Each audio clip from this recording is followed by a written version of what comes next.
Yo, yo, yo. It's your man Ringo TV. Ringo TV Reactions back again at you with another one. Make sure you rate, comment, and subscribe.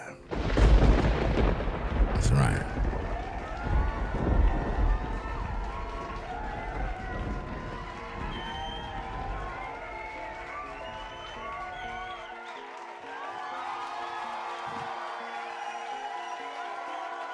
As you come into the building, make sure you hit the like button. Let's get into the content. Do exactly what we got to do. We got a lot of work to do. Nolan Wells' friend pretty much breaks his silence. Featured on Officer Tatum's page. And we got to review this video. And we got to talk about this. We got to really talk about these friends of Nolan. Because it seems like everybody's coming out of the woodwork claiming that they're a friend. And I always had a problem with that. You know, like when people come into these spaces and they claim friend, you know, I've always been concerned about that. Just something that, you know, it always bothers me when people just claim, yeah, I'm a friend, but the person is normally dead when they do this. And I noticed that Officer Tatum, he already interviewed one guy who claimed he's the best friend. Now they're claiming that this guy is another best friend. The word best friend meaning there's only one. You can't best friend 2, 3, and 4, and 5. So something's going on here, guys. And I really believe that. Let me give you what I believe, because I've mentioned this many times in videos, and a lot of times we have NPCs that show up to the live streams. We have people that don't have brains, and they don't really pay attention to the content. I do reaction content, which mean that I'm sharing my thoughts. My thoughts are my reactions to what I see and what I hear. I think that a lot of you think that I'm a robot.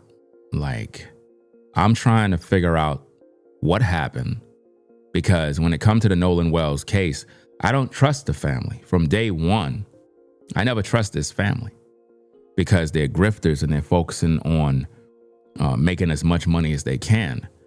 And I've been trying to warn the YouTube community about the grift that's taking place.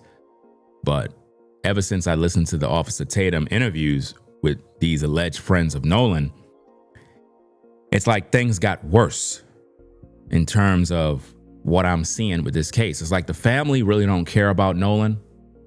They really care about making money.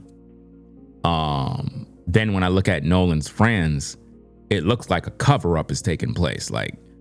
And I'm trying to put the puzzle together. I can't really accuse them of murdering Nolan because I don't have facts that they did it. You get what I'm saying? So I'm just adding my thoughts to what I see. And Officer Tatum's videos, part 1 and part 2, was perfectly fine.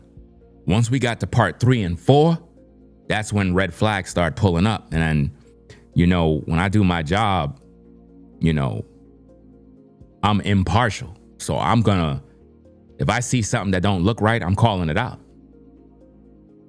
You know, if I see something that smells funny, then we got to talk about it. And we got to talk about him now. We got to talk about this guy. Now, I appreciate that Officer Tatum did these videos. At the same time, he also have hidden agendas as well.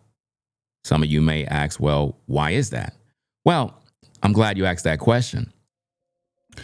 In part 1, 2, part 2, no, it was in part 4. Part 4, yeah.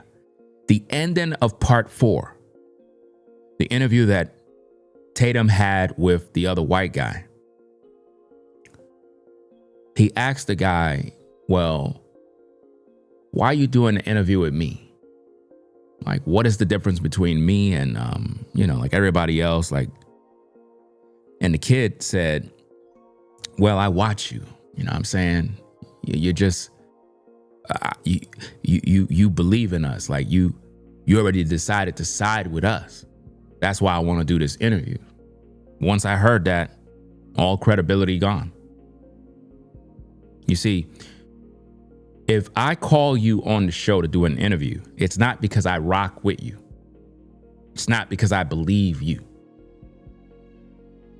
If I'm doing an interview, it's because I'm trying to get the message to the people so the people can weigh in on what you got to say. Because I don't know you. You could be the killer.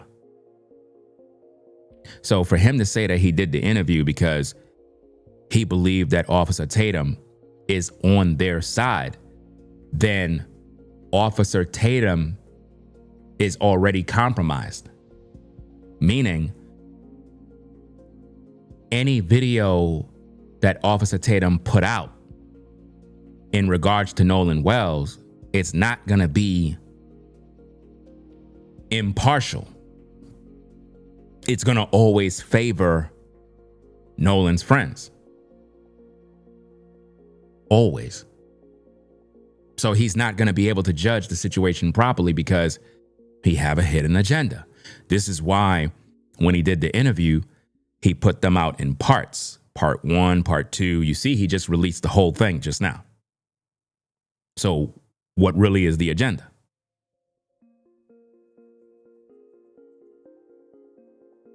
Money. Money. Nothing wrong with making money, but let's just be real.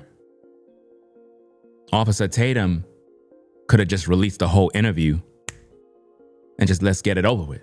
He said, no, let's release part 1 so I can maximize those views, get the clicks, add revenue, make my money. Let's release part 2. Let me get my money.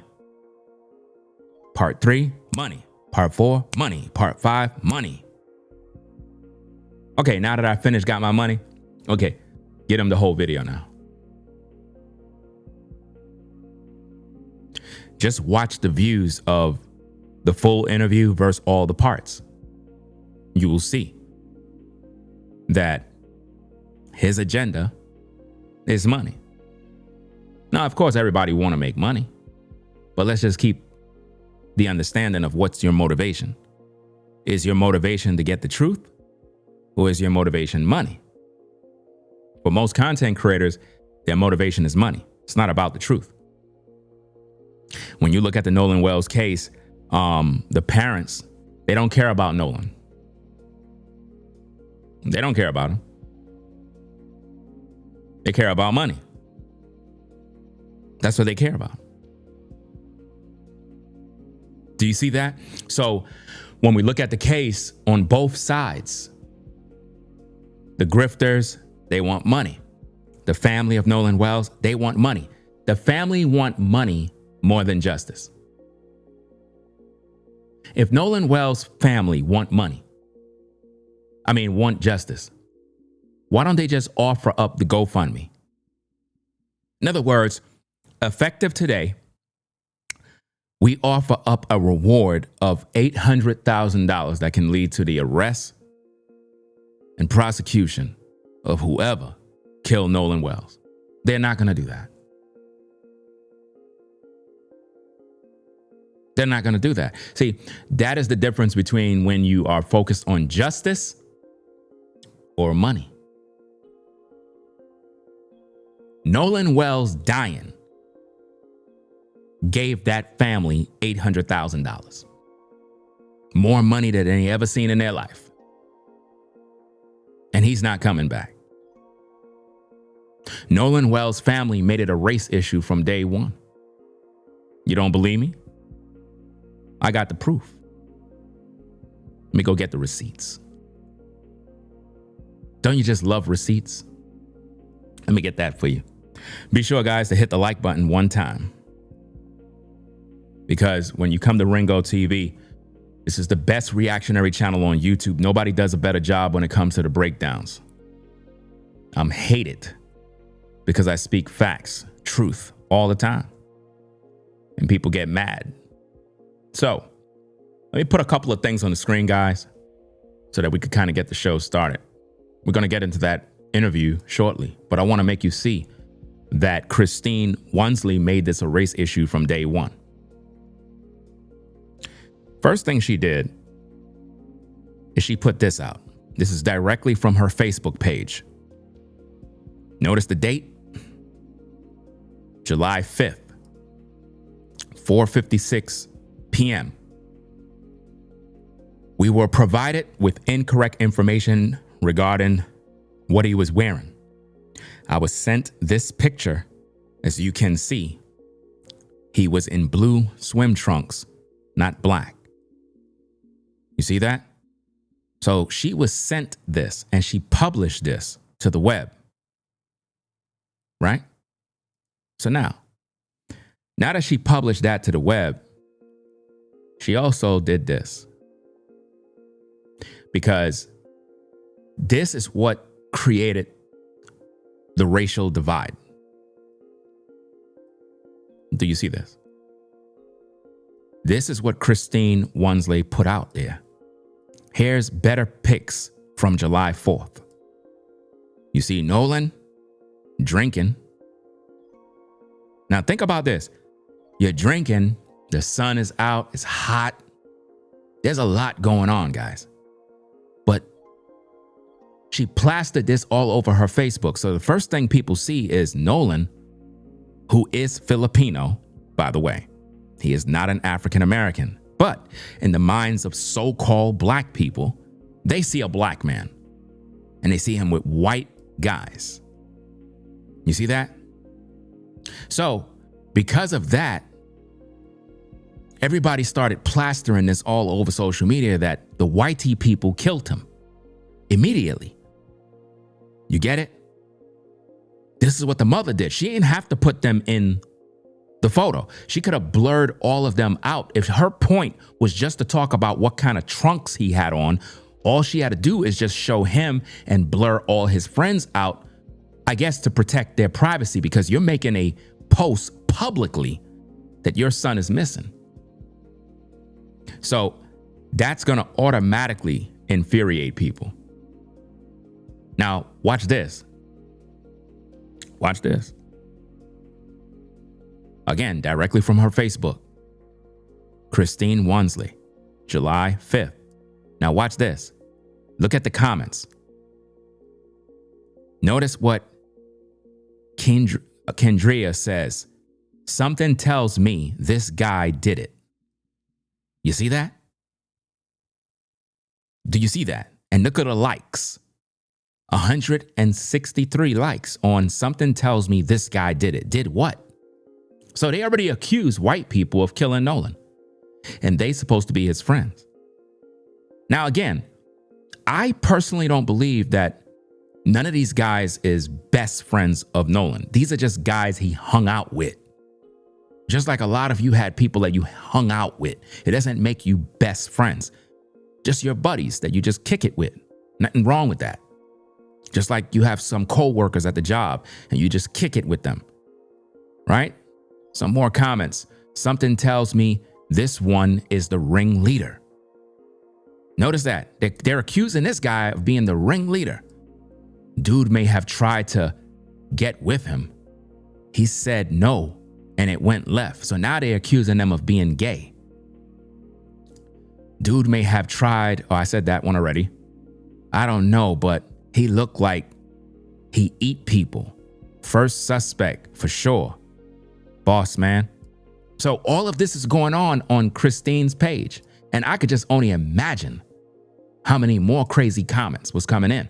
And she's not regulating those comments. She's not saying, hey guys, let's not turn this into a race issue. Let's not do that. These are his buddies. No, she didn't do that. Because she was setting up the stage to use the black card. Because keep in mind, Christine is not African American. She's Filipino. You do know that, right? Let me see if I could get a receipt. Because I always got to get receipts. Give me a minute. See if I could get this for you. In the meantime, between time, hit that like button. Right? We got a lot to talk about, guys. I know I got a receipt somewhere. Let me see if I can find it. Somewhere here I got a receipt. I know I do, because there's 1,000 videos that I got to make, and I got things all over the place on this computer. But let me see if I can pull this up. I know I got something here. Here we go. Here go the wonderful receipt, guys. Wonderful, wonderful receipt for you guys. Right? So now check this out, gang. Put this on the screen. Here we go. This is Christine Wonsley's family. Christine's Wonsley family is Filipino. Do you see her there?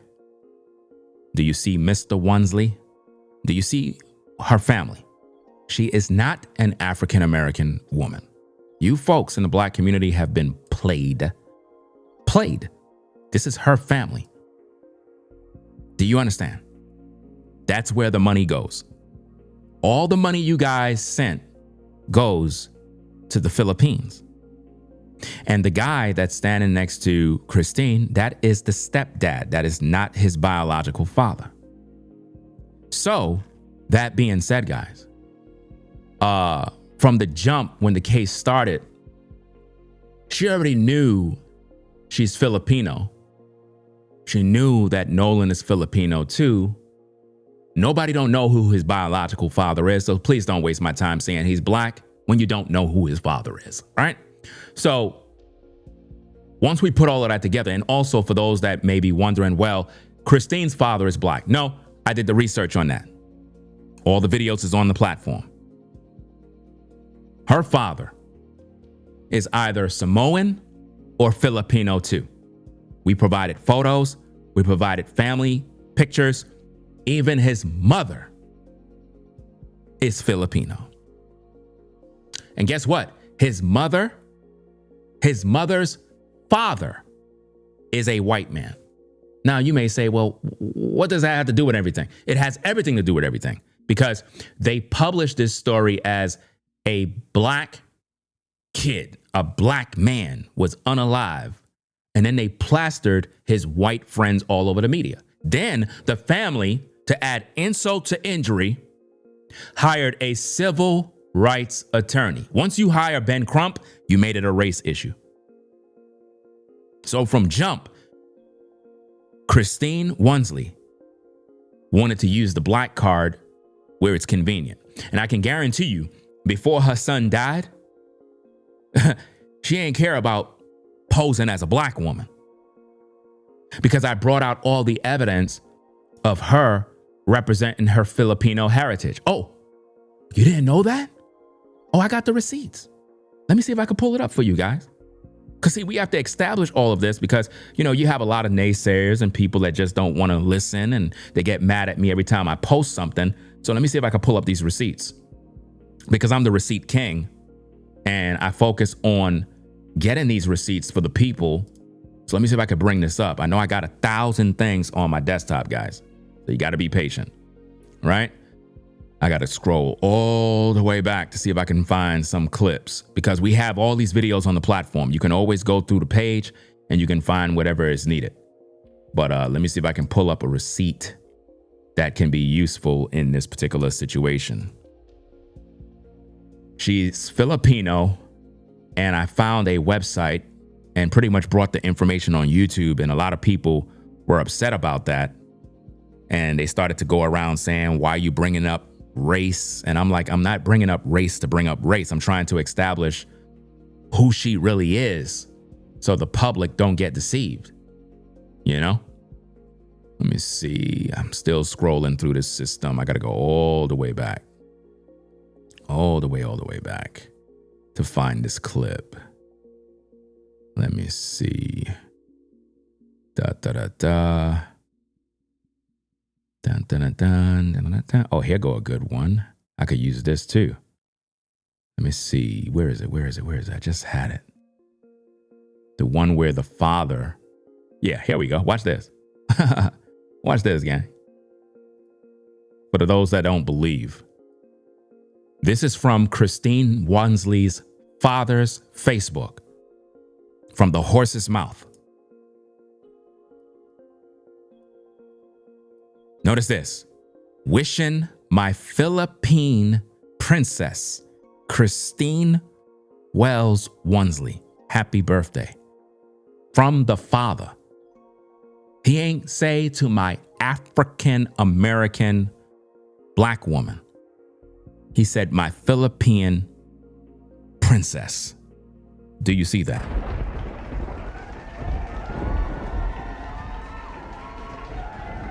It's from the father. Right? So now, let me go get something else, and then we're going to proceed with the case. Because I got to focus on all these receipts, guys. We got more family photos. Let me see this. Let me throw this in there. Is this an African-American man? No, that's not. I'm trying to give you a timeline, guys, of family trees so you can understand that these folks are not African-American. They're not. You know, if you're Filipino, be Filipino, but do not pose like something you're not. Don't do that because it's misleading to the public. And we don't got time for that, guys. We got to keep everything actual, factual. Let's see what else we got here. Give me a minute. Let me continue to scroll and find this post, because you can always find this in my videos, but I want to see if I still have this thing up somewhere. If I can't find it, then hey, it is what it is. We'll deal with it another time. You can always watch the videos. Let me see. Oh, here goes something that's interesting too. Watch this, guys. Watch this. This is Nolan Wells' Instagram. Notice this, guys. Nolan Wells. You guys say he's a black man, right? Look at that flag, guys. You see that? Filipino flag. Do you see that? This man is not an African American, but the media painted him as black because they knew that is how they were going to be able to sell this to the black community so that we can jump on board by calling him black. Oh, he's one of our people. We got to ride with him. And that is how they were able to get all the money from so-called black folk. Right? Now, let me put some more info. Let me see. Where is it? Where is it? Getting close. Getting close. Damn, I made 1,000 videos with this case, man. Let me see. Yeah, I don't know if I can find this. I'm gonna just leave it alone. I think I made my point. I think I made my point already. So, I think it's very clear to say that Nolan is Filipino and his mother's Filipino. They're not African American. So we need to stop publishing that on social media because it's misleading. So Ben Crump was pretty much hired, guys, to represent the family. They used the stepdad to, I guess, sell the illusion that he's Nolan's father to make it more believable to the listeners and the viewers. A lot of you ate the cake. Now, it's a mess. I mean, if you think about this, guys, at the funeral, when they were showing all of Nolan's pictures, did they show a picture of when he was born? I'll wait. Did they show a picture of when Christine was pregnant with him? Nope.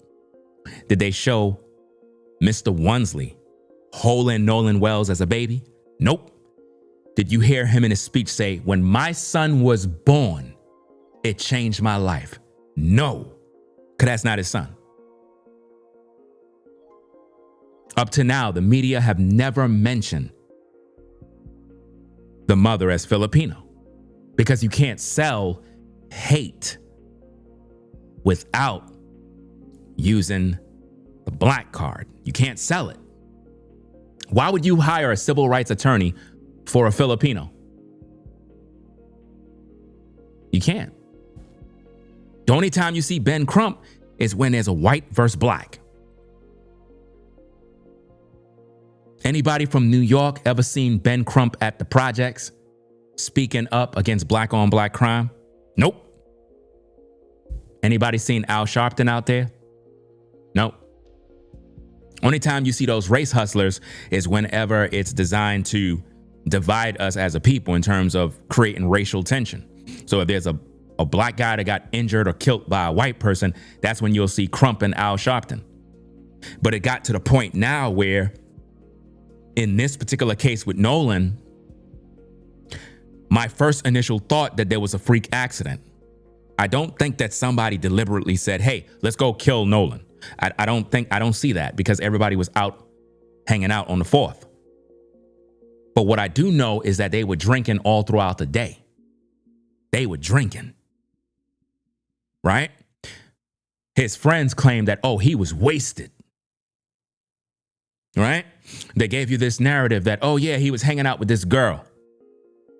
So Nolan was the only one that had a girl? None of you guys did? When I look at these stories, guys, even though I don't have the proof that his friends killed them, I'm not accusing them of killing him. I believe that Nolan died while on a boat. Everybody panicked because they were drinking, possibly using drugs, something. You can't just call the cops. How he died? Oh, we were shooting, we were smoking, we were drinking with. He dead. Who gave him that? Oh man, I'm in trouble. Let's just get rid of the body. You see that? Now, could the body have been getting rid of on Nolan's friend boat? Possibly. Or somebody else's boat. Because here's the thing. The girl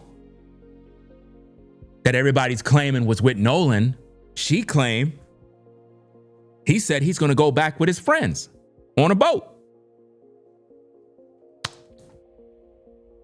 So somebody lying. Because the friends are saying, we left Nolan with this girl on the island somewhere because he wanted to get it in. Because, you know, what else? Why would a man who's 18 want to stay behind with a young lady? To get it in. There's no other purpose. Right? But the girl is saying, oh no. I don't want no parts of this. I just kind of just chill with him for a little bit, but he said he's going back on the boat with his friends. Now we got a problem. That's a problem. Then we have the infamous sinking ship. The infamous audio. We're going to talk about that in another video. I want to talk about this topic with this guy. Because I see a lot of people making videos with the audio and everybody's making up stuff as they go. We're not going to do that. We're going to listen to the audio and find out what's going on to make sense. Do you understand? But now, somebody's lying. I believe that Nolan died on a boat, either the friend's boat or some other boat. I am more leaning towards the friend's boat. The reason being is the friends put out a story to try to make it seem like, well, he wasn't on the boat. We were leaving. We tried to get him on. We tried. We tried to get him on the boat. We told Nolan, get on the effing boat. We tried to get him on the boat. But when I looked at that interview with Officer Tatum, I saw red flags. Because that kid said that he was speaking to somebody else and he was like, yeah, you know, no. Officer Tatum asked him something along the lines of, well, why were you so like concerned about calling the Coast Guard? And because he said he called the mom and told the mom, have you seen Nolan? She said, no. He said, don't freak out. I'm going to call the Coast Guard. Now, watch this. He was willing to call the Coast Guard on his friend that he claimed was at the island with a girl, with a bunch of people. Remember, he said there was thousands of people there, right? Why would you want to interrupt the Coast Guard? Use resources of the Coast Guard when you know your buddy was at the island with a chick and he's surrounded by a bunch of people. He said to Officer Tatum, well, because things can happen and people can die and, things happen. And I'm like, are you telling on yourself? Why would you say that? Why? But here's a real kicker. He told this to the mom. Don't freak out. I'm going to call the Coast Guard. But in the audio for the sinking ship, the dispatcher asked them, do you want us to send the Coast Guard? No, we don't need the Coast Guard. So your ship is sinking. You don't need the Coast Guard. Nolan haven't even been missing, not even 12 hours, and you were ready to call the Coast Guard? You don't see it? Why would you want to call the Coast Guard? It haven't even been 24 hours, let alone 12 hours. He said this was around after 12. So you already ready to call Coast Guard? Why don't you just wait it out to see if he come home? Why you were so worried that something happened to him? Something's being covered up, guys. Somebody know what happened. And I believe that his friends know. I believe they know something. And I believe that they all stuck together. I believe that they all talked this out because in the very same interview with Officer Tatum, the white guy said, and this is in part 4, video part 4, you can find it. I thought it was a rumor. Those of you that in the live chat, you remember, I thought it was a rumor. Because I saw these YouTubers going around saying, oh, they deleted their social medias. They hired attorneys. And I'm like, man, that's bull crap, bro. Why would you hire attorneys and delete your social medias? That would mean you're guilty. So why would you do that? I'm listening to the video. The white guy says, yeah, we did delete our social medias and we hired attorneys. I'm like, so you mean to tell me it's true? You mean to tell me you guys, all of you guys, deleted your social medias? Why? Okay, you're getting death threats, you're getting harassed. I get it. You could put your profile on private so that you don't got to get stuff. You can set your pages so that you don't receive no messages. Why would you delete it? If you guys are really Nolan's friends, shouldn't you want your pages to be open? It is said that somebody told them, go delete your pages. Why? I don't think that these guys were best friends. I think that Nolan just knew them. Just some buddies that he knew, hung out with.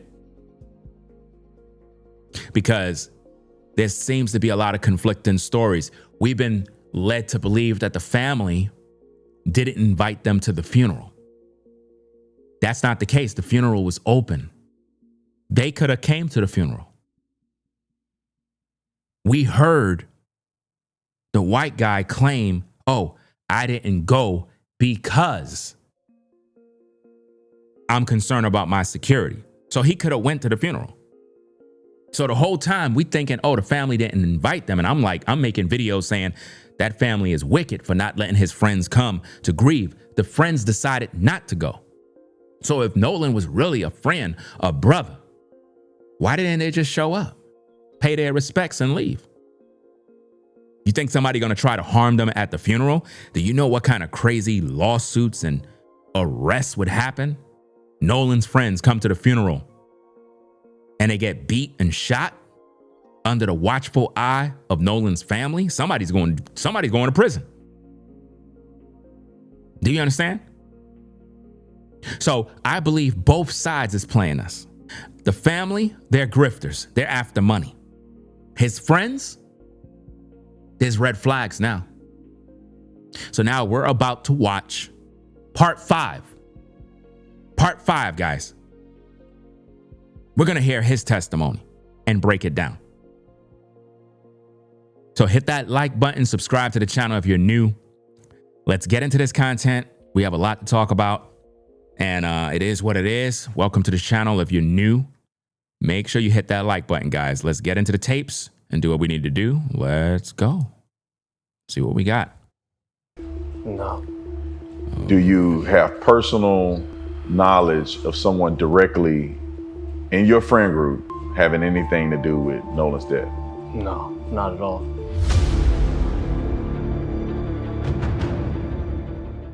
So I saw you on television, you had an interview, and I felt like you laid out a few things that I think the world needs to know and be clear about.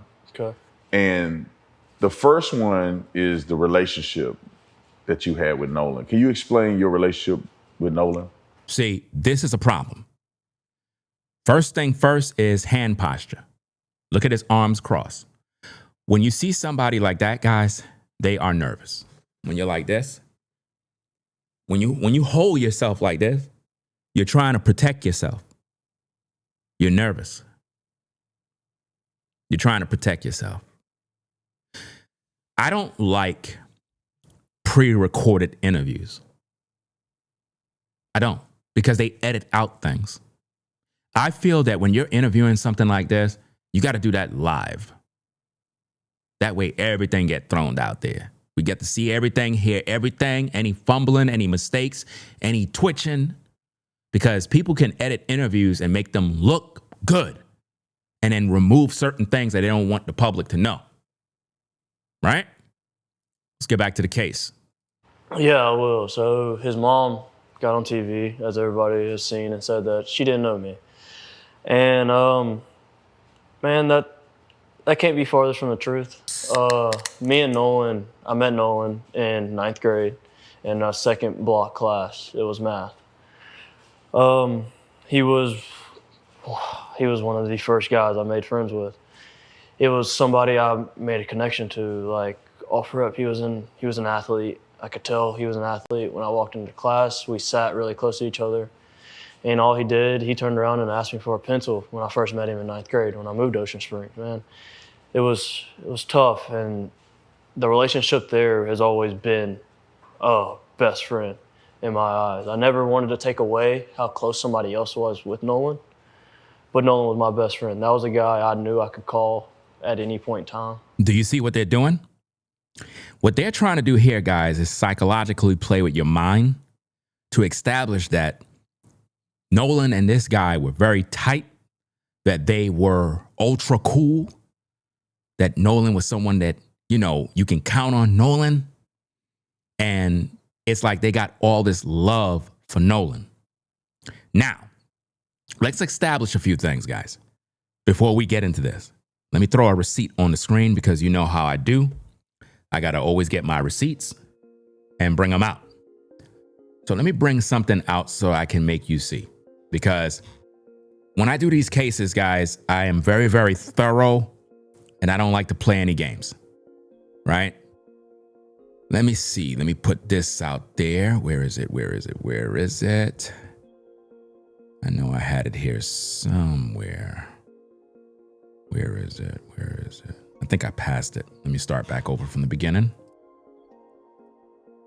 Okay, that's one image, two. Let me just go to Nolan's page.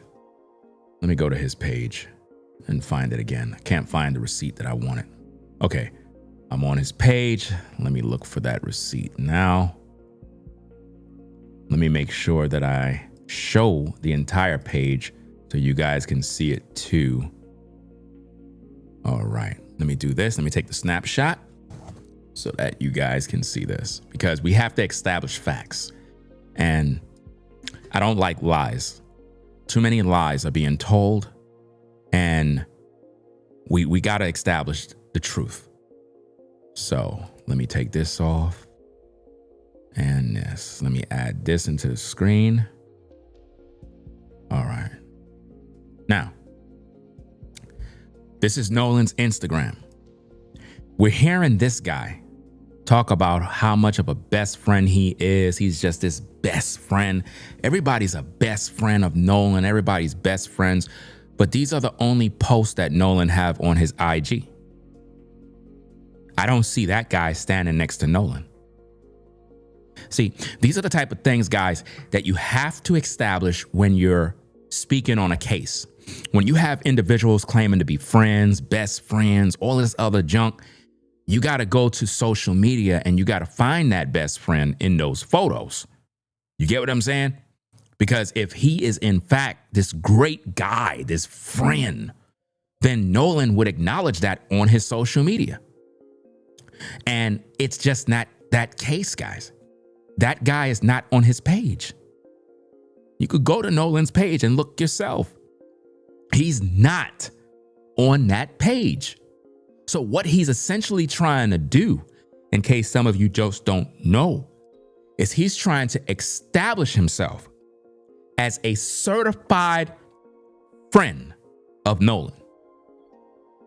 I don't think he is. I think that Nolan might know of him, but he's not this best friend as he's trying to proclaim, because Nolan is not here to confirm that. It's like anytime people die, everybody want to come out and say they're a friend, and it's not so. Let's get back to the content. Hit the like button, guys. Let's go. To see where I was parked at. Let me rewind it back a little bit so we get back the context of what he was saying. One of the first guys I made friends with. It was somebody I made a connection to, like off rep. He was an athlete. I could tell he was an athlete. When I walked into class, we sat really close to each other. And all he did, he turned around and asked me for a pencil when I first met him in 9th grade when I moved to Ocean Springs, man. It was tough, and the relationship there has always been a best friend in my eyes. I never wanted to take away how close somebody else was with Nolan, but Nolan was my best friend. That was a guy I knew I could call at any point in time. He called me at 11 o'clock on the 4th to see where I was parked at. Man, me and Nolan have countless nights of him giving me advice on my girlfriend, on my life in general. He said that Nolan called him on the 4th to see where he was parked at. Can that be verified? Can he verify that phone call? Can he provide that receipt? See, these are the type of things that we need to know, because he could be saying anything here, guys. Could he prove that Nolan called him on the 4th to see where he was parked at? Could he show that Nolan's number, because your phone has a history of these calls, so can he prove that? Because what we're trying to show is, if Nolan and him was this cool, there should be a history of conversations, all sorts of stuff, you know? Because again, I could be in a photo with somebody, that doesn't make them a friend. I've been in photos with a lot of people. We're not friends. People could take a photo of me in the street. Yo, I saw Ringo at the mall. That doesn't mean that we're friends. But they could go around and tell people that we're friends, and those friends might believe it. So I just don't believe people because they say they're a friend. And I'm pretty sure some of you had situations where people claim they're your friend and they're not. And you had to tell people, yo, I don't even know that guy. I don't know why he's trying to get clout off my name. Nolan has been the only friend, and I love my friends and my best friend. And it's, you see, I love my friends. He's trying to establish himself as, I wouldn't do anything to harm Nolan because I love him. He's my friend. I love all my friends. I just love all my friends. You know, he's trying to establish himself as a credible person that you can count on that knows Nolan and everything about Nolan. Group of guys, but Nolan has been the only person that ever tell me like he's proud of what I've done. He's proud of how hard I worked. He's proud of me going overseas to go play ball.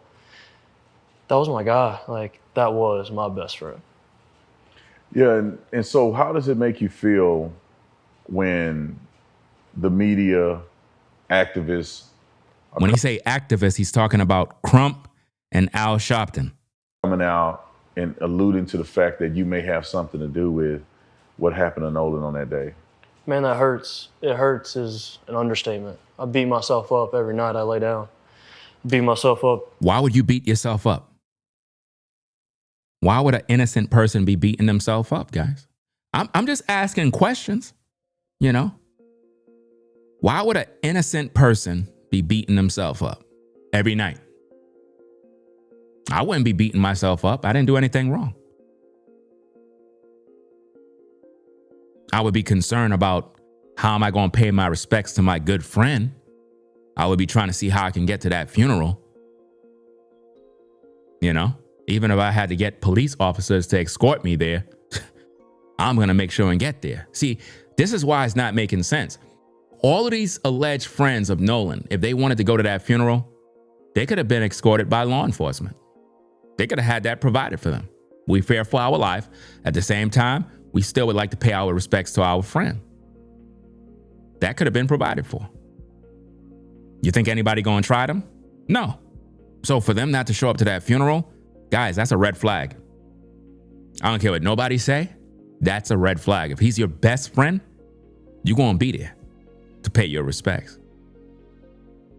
It's just like when the late Kevin Samuels died. You had all these YouTubers claiming they're good friends with Kevin Samuels, but when he died, they never showed up to his funeral.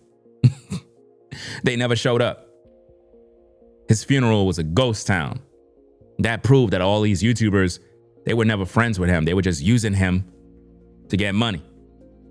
A lot of people that you think is your friends, ladies and gentlemen, they're not. They're only riding around you, leeching off your energy to try to benefit from your blessing. Don't let people eat off your light.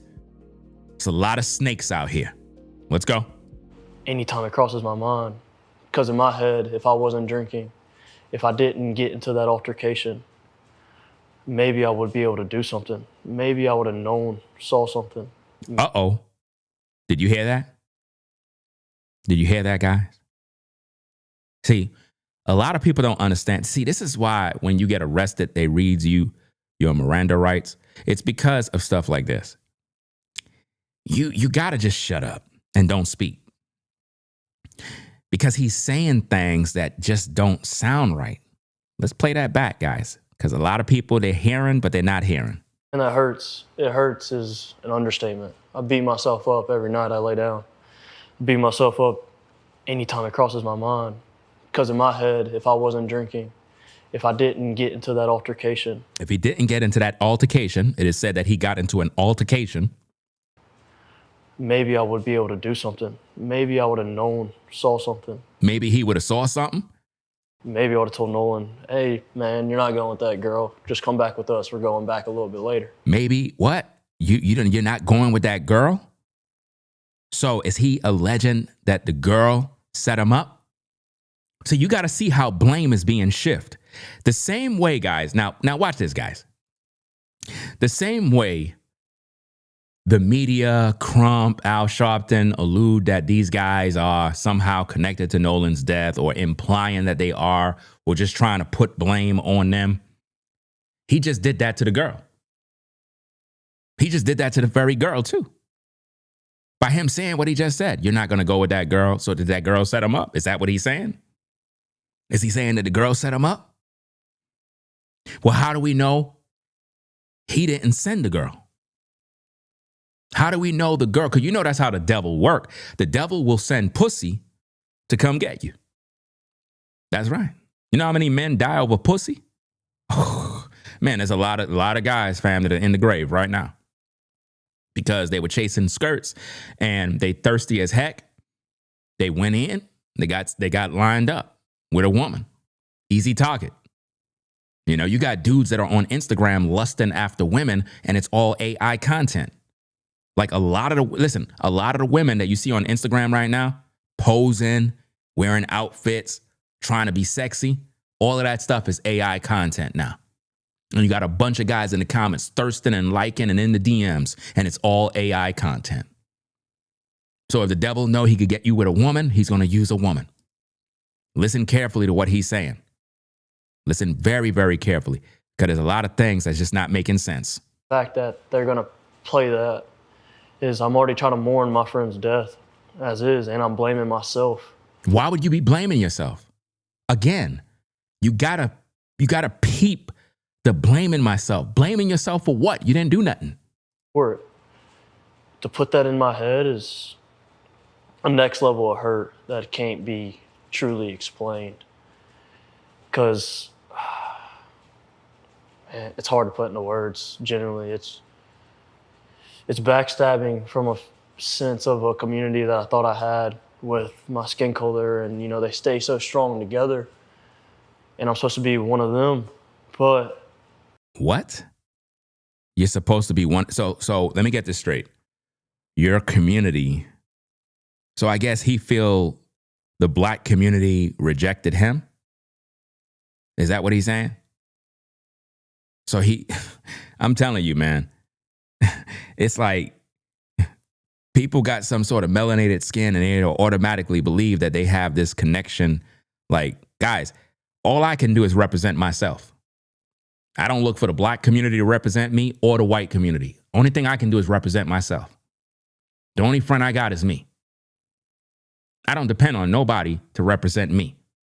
When I'm in a fight, it's me who got to go through that fight. Do you understand?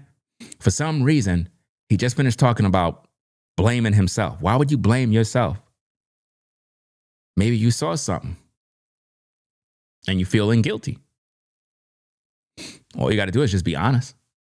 But to claim that you blaming yourself, I don't understand that. I come up and I speak, and now I'm the person to blame. Now I'm not dark enough for them. I'm not black enough for them.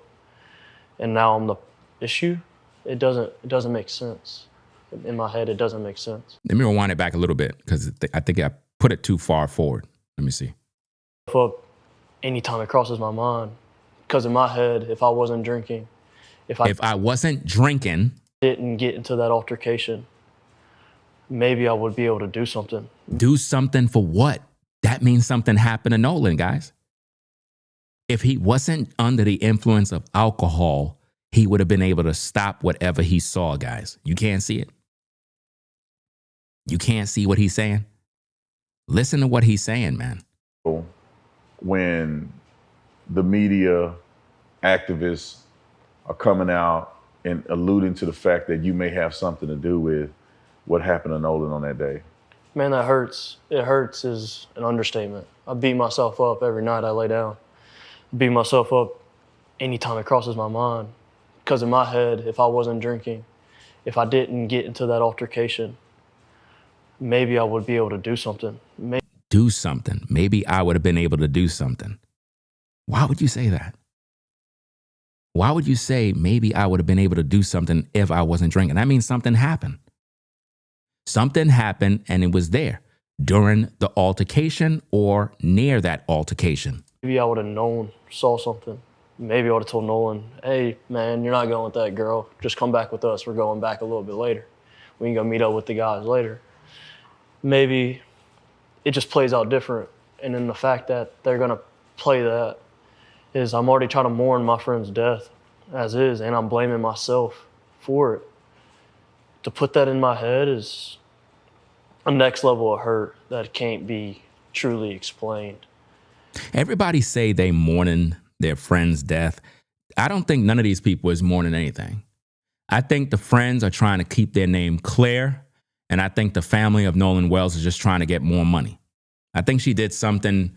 They did another press conference or something like that. I seen something on the Associated Press, and she started that same theatrics, acting like she's crying again, but you don't see no tears. I mean, I don't know who keep telling her to do that, but she needs to stop. Stop coming on camera acting like you crying when you ain't shedding no tears, right? So it's like everybody's just trying to cover up something. The family trying to get rich. These guys are trying to clear their name. Officer Tatum is working with them. See, at first I thought Officer Tatum was giving them a fair shot, making them share their truth. But now, the more I'm looking at these videos, the more I realize he's already on their side. He's not on the side of justice. He's not on the side of truth. He's on the side of, I am going to focus on protecting these young men and using my platform in order to let them share their story so that it can paint a new narrative, right? Because we know he's anti Crump and Al, just like I'm anti Crump and Al. I'm anti the family of Nolan Wells too. I don't like them and I don't trust them. And at the same time, when it comes to his friends, now I'm seeing all these red flags popping up where the stories are contradicting themselves. Somebody is lying. And eventually they're going to get caught. You're going to get caught. If you keep on lying, then you got to make up a new lie. But eventually you're going to get caught. Somebody's going to fumble. And we're seeing it happening now. Because it's hard to put into words. Generally, it's backstabbing from a sense of a community that I thought I had with my skin color, and you know, they stay so strong together, and I'm supposed to be one of them, but I come up and I speak, and now I'm the person to blame. Well, now you feel like how I feel now. The black community hates me. Anytime I speak any sort of truth, they get mad at me. But now with him, for some reason, he felt that he had a black card. I don't care about no black cards. You could take them damn cards. I don't care about them things, right? I don't care about none of that stuff. Because what I've learned about life, guys, is people are going to like you and hate you at the same time. Someone can come to my platform, like my videos today. Tomorrow, they don't like me no more. So I just don't care. My content resonates with people that are intelligent.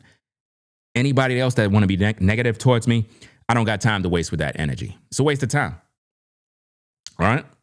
So let's get back to the content. Hit the like button, guys. Subscribe to the channel if you're new. Now I'm not dark enough for them.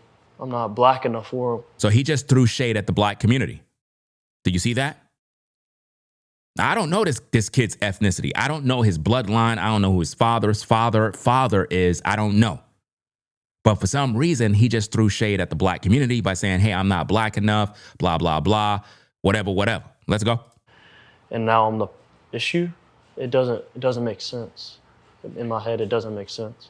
Was Nolan, I mean, obviously you were in the friend group, but the way the media makes it seem is that almost as if Nolan was the only black person in this whole friend group. You see? See what Officer Tatum did? He said that the media is making it look like Nolan was the only black kid in the friend group, when Nolan is Filipino. For some reason, they staying away from that word Filipino. They haven't even mentioned that in the news at all. They don't want that word to be out there. Now they don't even mention you. They don't bring you up in this whole thing when it comes to, you know, what happened at Horn Island. So what's your take on Nolan being, you know, presented as like the only black kid in a group of all these white boys? That's crazy, man. I know we've spoken a little bit, but that friend group that I'm a part of to this day was the first friend group I was in when I moved to Ocean Springs as a new kid coming in. I never knew any of them. I'd known one, kind of, sort of, back from grade school because we went to the same private school together. But that was it. Private school. Key word, private school. Private. Privileged. Let's go. And him being the only black person, minority, any of that measure is insane. Our friend group is diverse from the max. Like, we have a mixed guy. I mean, we had Nolan in our friend group. There's an Asian a part of our friend group. There's a Latino that they're trying to perceive as white. He's truly authentic Mexican. His parents are from Mexico. They came over legally and they did everything right, and he's been here since. It blows my mind because Our friend group is not a friend group that sees race. Our friend group sees what good you do for other people, what good you bring, and how the type of person you truly are and where your morals lie. That's one thing in common. Me and my friends might not agree on everything, but our morals align. Our morals know. So for them to even make that narrative up really shows you have no idea what it's like down here on the coast. You have no idea how tight-knit Ocean Springs as a community is. Okay, so if it's tight-knit, then somebody's seen something, right? We're not excusing that it's not tight-knit. Maybe it is.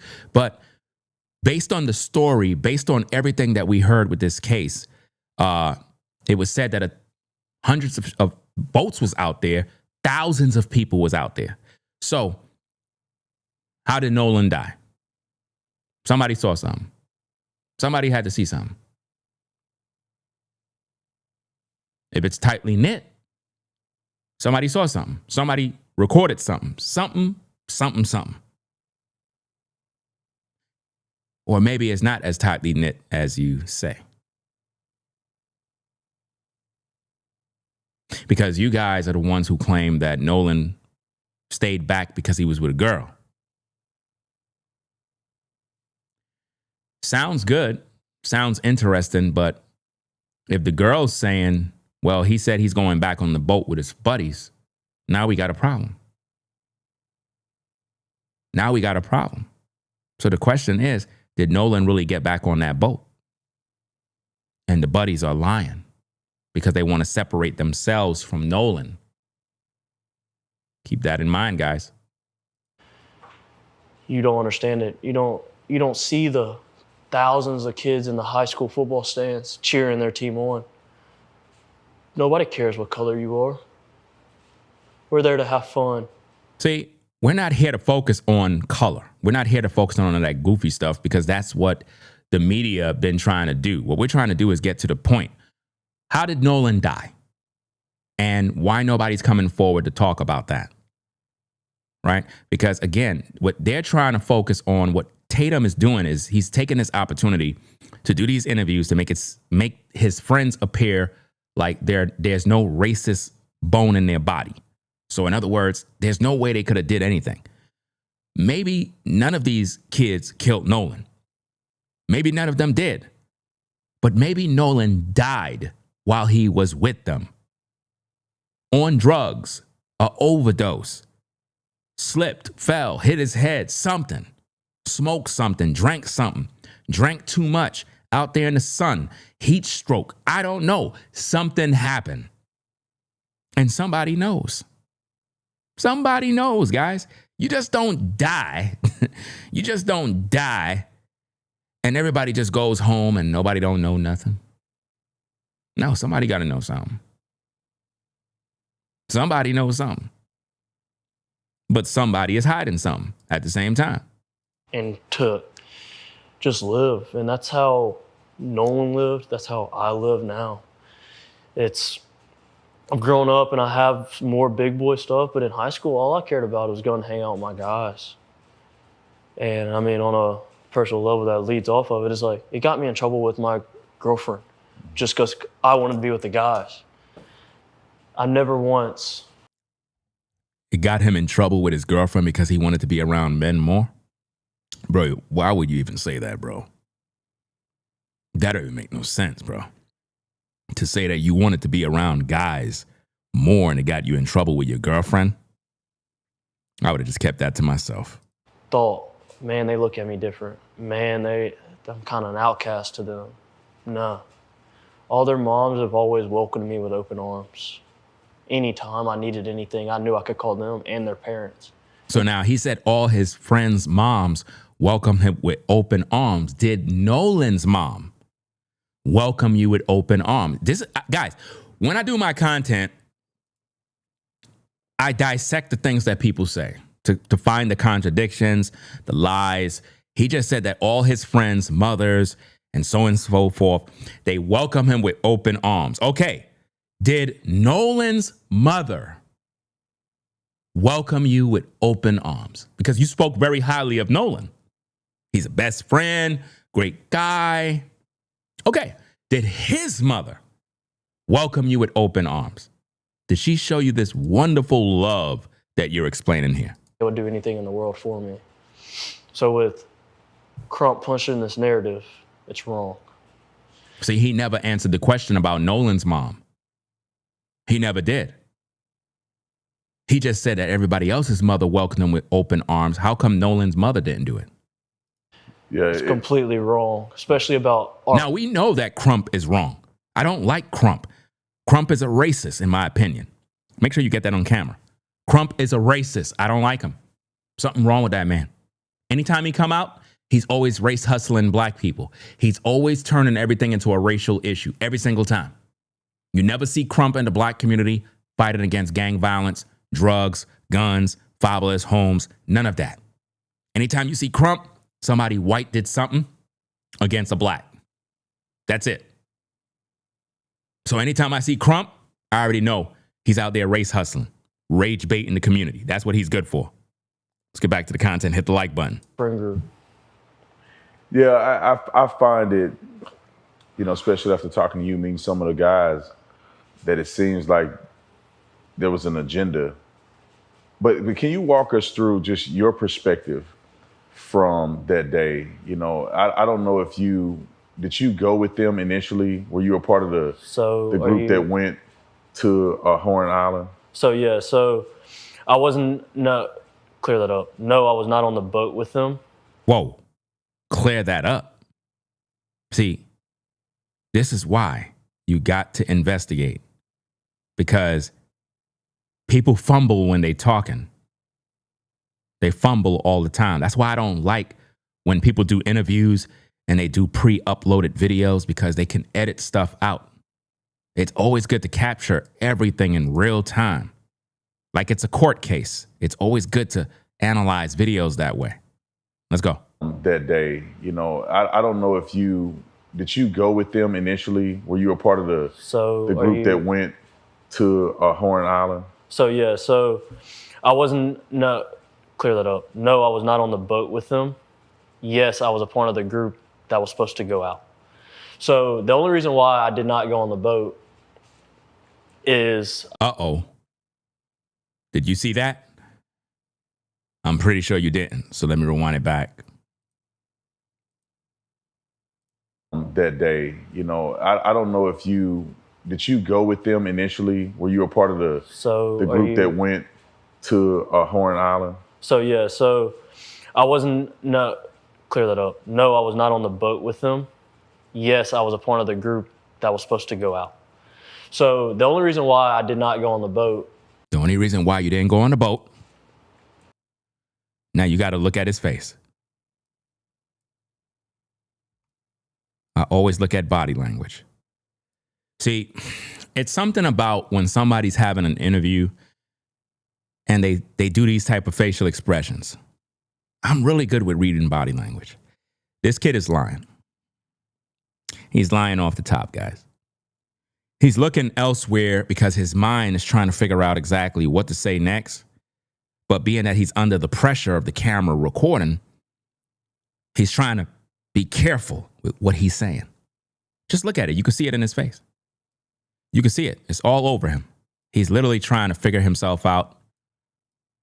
He's trying to figure it out. He's literally trying to figure out what he got to say next. Watch. Let's go. Clear that up. No, I was not on the boat with them. Yes, I was a part of the group that was supposed to go out. So the only reason why I did not go on the boat is I was offered, I got begged to go, but my uncle, we also took 12 people out on our boat, not including us two, so 14. And my uncle... So he's now switching it to his uncle. But notice what he did. He basically tried to say, well, I wasn't even on the boat. In other words, I don't even want to be known to be a part of that boat. I don't want nobody to say I was on that boat. So what I'm going to do is I'm going to make it look like, well, I was with my uncle and it is what it is. I wasn't around the boat. That way I'm covered. Nobody could say that I was there. That's what he's basically doing right here. I'm going to wind that back a little bit more. Let's go. That day, I don't know if did you go with them initially? Were you a part of the group that went to Horn Island? So yeah, so I wasn't, no, clear that up. No, I was not on the boat with them. Yes, I was a part of the group that was supposed to go out. Remember, he told you that Nolan contacted him to ask him where he parked his truck. Remember? But he said he's not on the boat.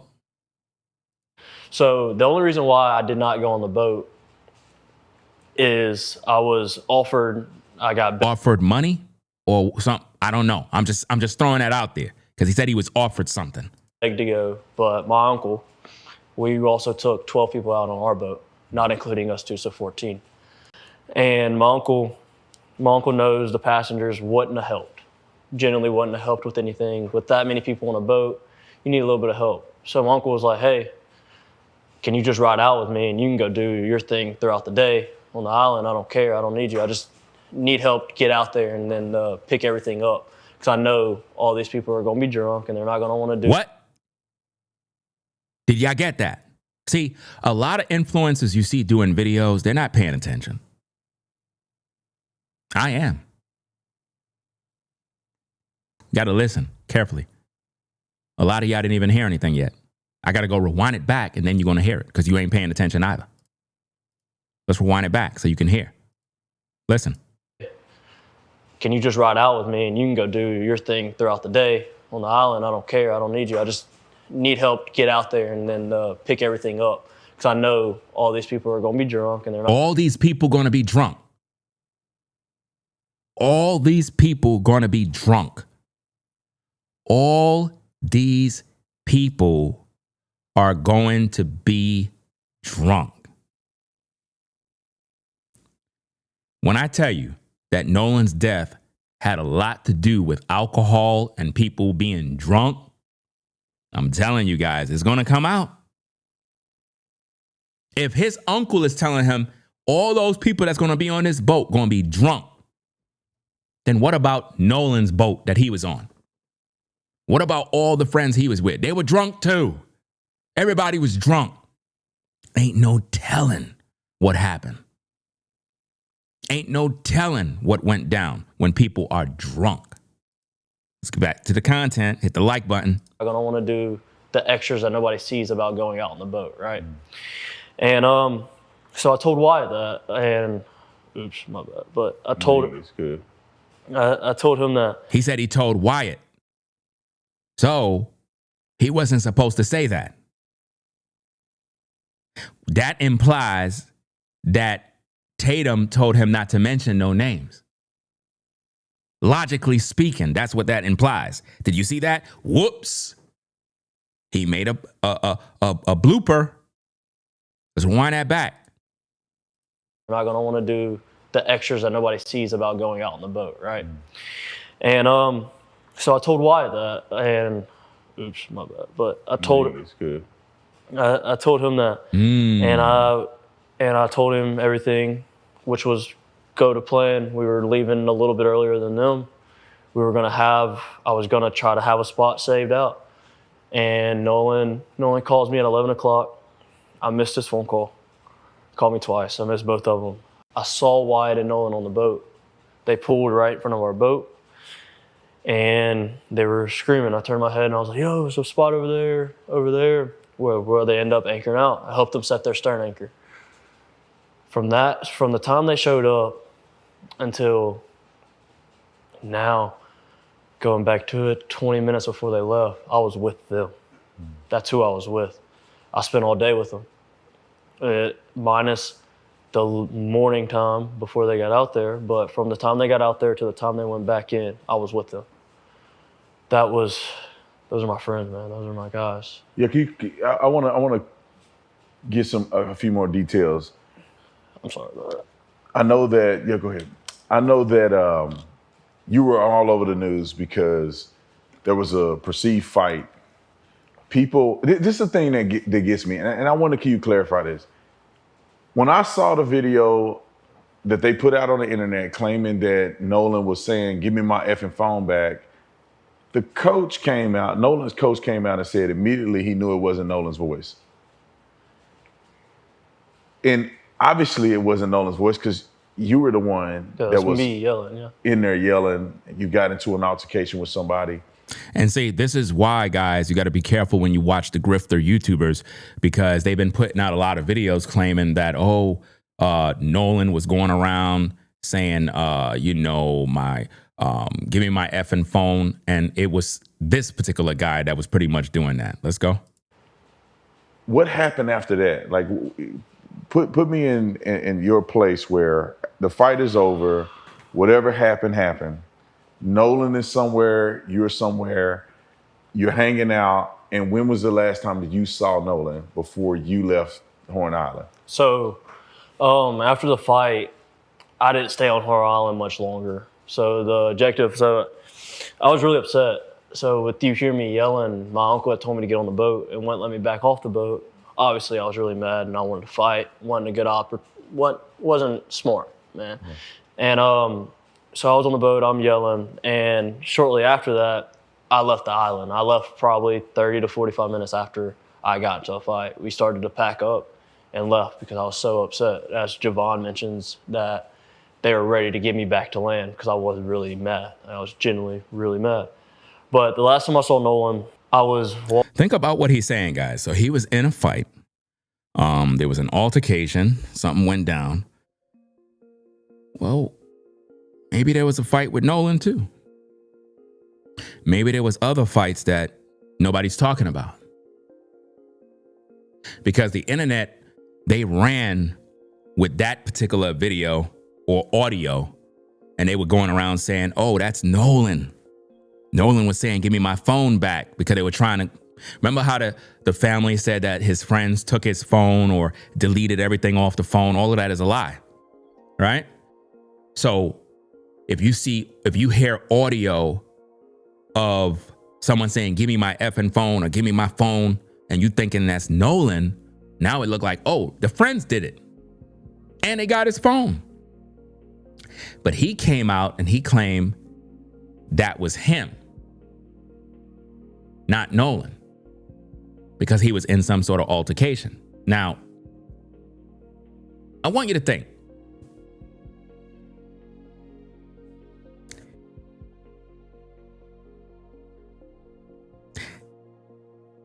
If this altercation really happened, where's the video?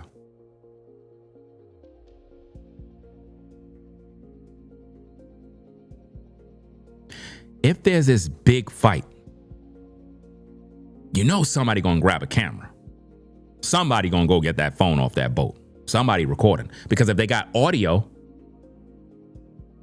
somebody's recording. Right? Where's the video?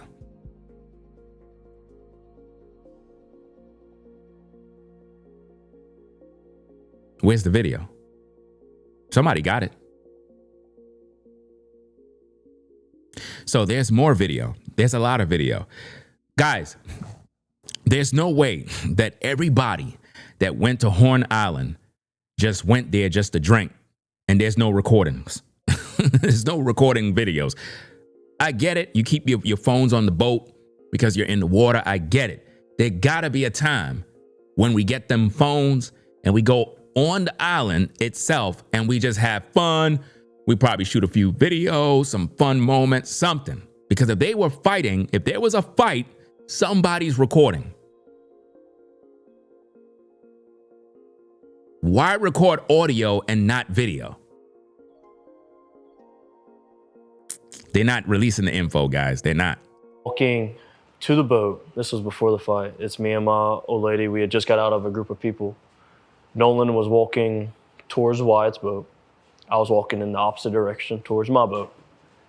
And I dabbed Nolan up. I made a slick comment about something, actually about the girl that he was with. I made a slick comment to him, us joking around, and I kept going.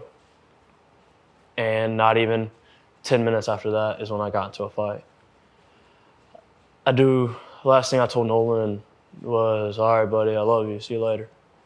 You told him, I love you. See you later. Bro, that didn't sound real. That sounded fake as fuck, bro. Just gonna call it out straight up and down. What you just said, bro, right there, blew up a red flag right in front of me. You did not tell him that. It's almost like you telling Nolan, farewell, I know you're going to die. Why would you tell him that? So you left? Is that what you're saying? Because you didn't even pronounce the word properly. It's like you fumbled with that while you're talking. Listen to it again, guys. Let me rewind it back. Because I'm just picking up on all this mess. It's just clear as day. I was walking in the opposite direction towards my boat. And I dabbed Nolan up. I made a slick comment about something, actually about the girl that he was with. I made a slick comment to him, us joking around, and I kept going. And not even 10 minutes after that is when I got into a fight. The last thing I told Nolan was, all right, buddy, I love you. See you later. Do you see that? Do you see the body language? Do you see how his hands is crossed? His hands can't even move, guys, because he's lying. He's lying, guys. I can see it. He is lying. Something went down, guys. Something happened, and he is lying. His body language remains the same. His facial expressions show concern. Hopefully, I hope they buy the message that I'm sharing. I hope it's convincing them. Well, it's not convincing me. It's not convincing me, and I'm surprised that Officer Tatum can't pick it up. But then again, why would he pick it up? Because if he already agreed with the guys, then, you know, he's going to ride with it anyway. But something ain't right about this. I sense concern. I'm glad I said it. I had been under the influence a little bit, and that's probably why I did say it at the time, just, you know, getting all lovey-dovey, but... Lovey-dovey? You were under the influence? Influence of what? Just alcohol? What about drugs? What about drugs, sir? So the only reason why you told Nolan that you love him is because you were under the influence. So it took the influence of whatever you were under. You never clarified whether it's drugs or alcohol, so I would have to assume both. It took you being under the some sort of influence for you to tell your best friend, watch this, I love you, right? You couldn't say that without being under the influence, right? You had to be under the influence to say I love you. Imagine this, ladies. You're with your man, and the only time he could say he love you is when he's drunk or smoking weed or doing something. You don't see a problem here? You don't see a red flag? I do. There's a problem here, guys. Listen again. To him, us joking around, and I kept going. And not even 10 minutes after that is when I got into a fight. The last thing I told Nolan... What was the fight about? What was the fight about? See, these are the type of details we need, guys. What was the fight about? Details. Because that fight could have had something to do with Nolan. That fight could have been over something. You see what I mean? It could have been him stepping in to defend Nolan. Maybe somebody else tried to punk Nolan and he stepped in. Because he said, 10 minutes right after he just finished dabbing up Nolan, all of a sudden he in a fight. Like, come on. How did it start? It was, all right, buddy, I love you. See you later. I'm glad I said it. I love you. See you later. I love you. See you later. I'm not buying that, fam. I'm not buying it. I'm not. I don't believe he said that, guys. His facial expression telling me he lying. I know he lying. You see his facial expression? Look at his face, guys. He's lying. I'm telling you, he is lying. He did not tell him that, guys. He's a fucking liar, bro. Guys, when I tell you I can read body language, the kid is lying. He's lying. 100%. He's lying. He's lying. He's lying. It's on his face. It's right there. See, a lot of you guys, a lot of you ladies, you can really be able to protect yourself if you know how to read body language when people talking to you, because people lie all the time. They'll come in your face, smile in your face, stab you in the back, and you have no idea because you don't know how to read the signs. I'm looking at his face. His face is telling on himself. He is lying 100%. He did not tell Nolan that. He did not.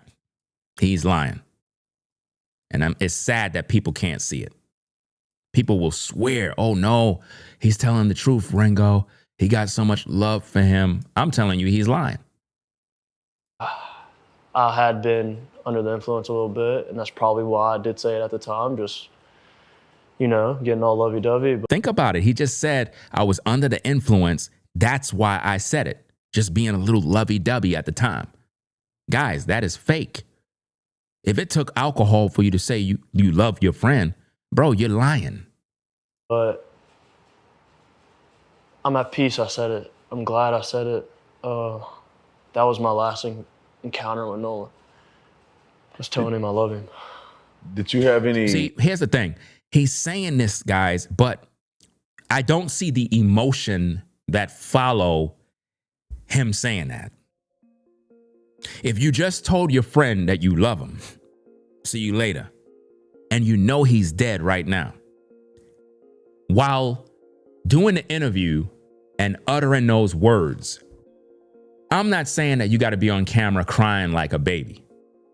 If Nolan really meant a lot to you and you're saying that, hey, you know, but love you, man. See you later. And you know he dead and you're on an interview, your eyes would water up. Something would trigger in you because of this love that you got for this friend. You know what I mean? That's how I know you lying. He lying, fam. He is lying. Let's get back to the content. Hit the like button. So you leave the island.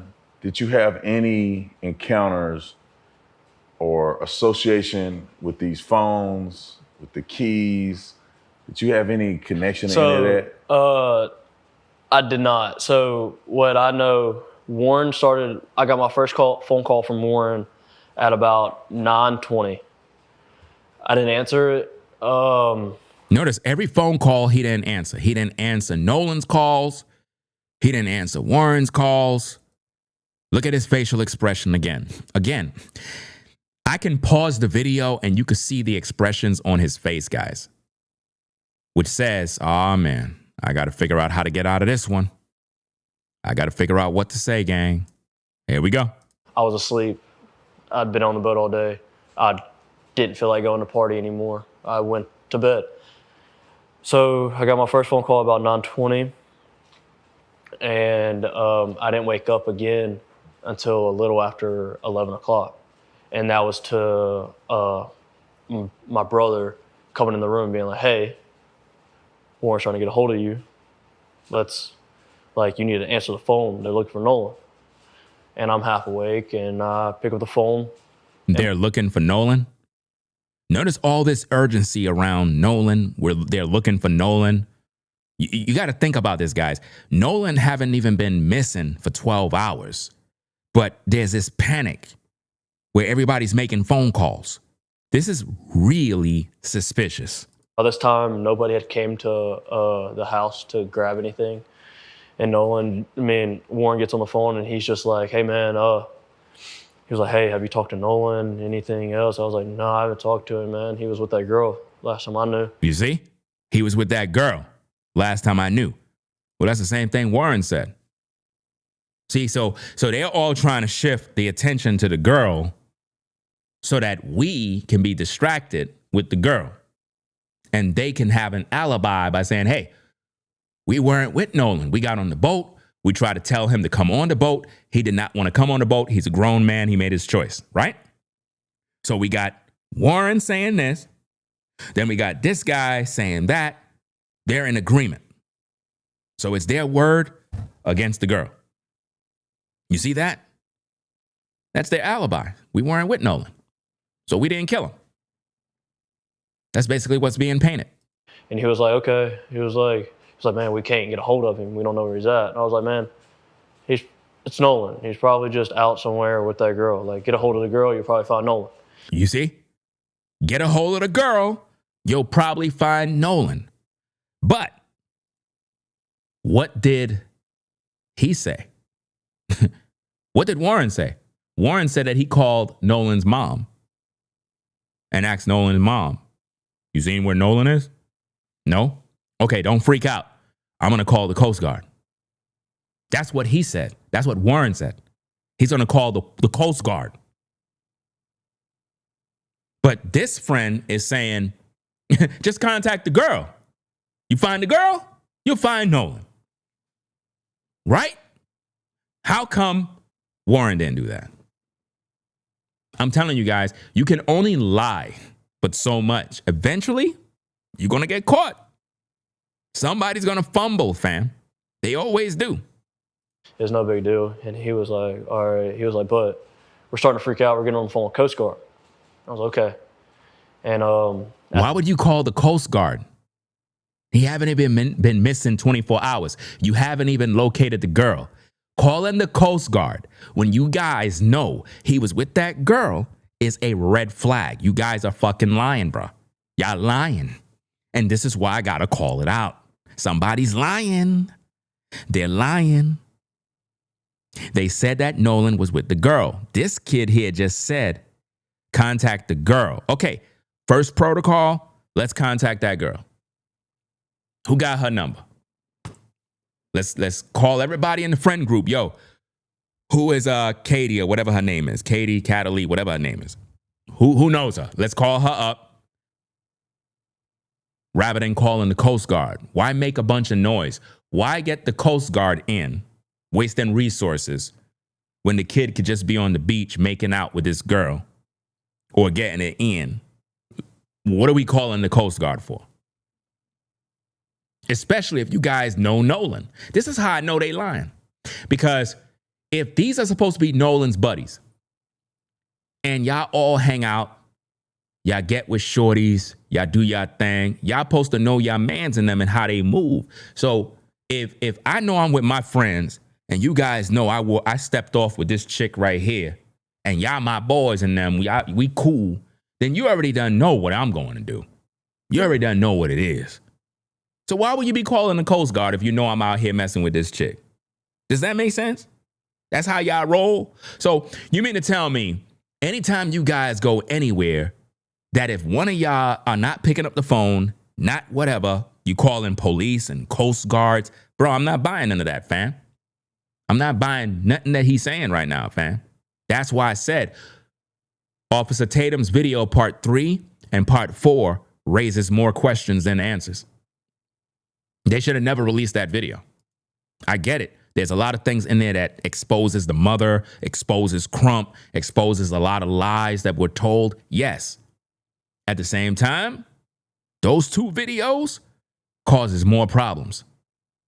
Definitely causes more problems. At that time, he had already talked to his mom, Nolan's mom.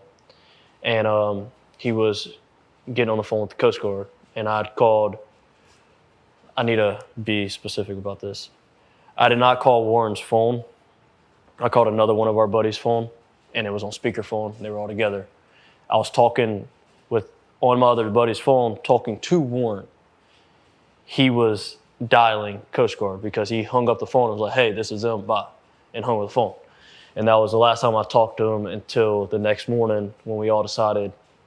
Well, when I woke up about 7 o'clock that morning, we had all decided that we were going to go out on the boat and go look for Nolan. Why would you go out the next morning? Why y'all didn't just go out right when y'all talked?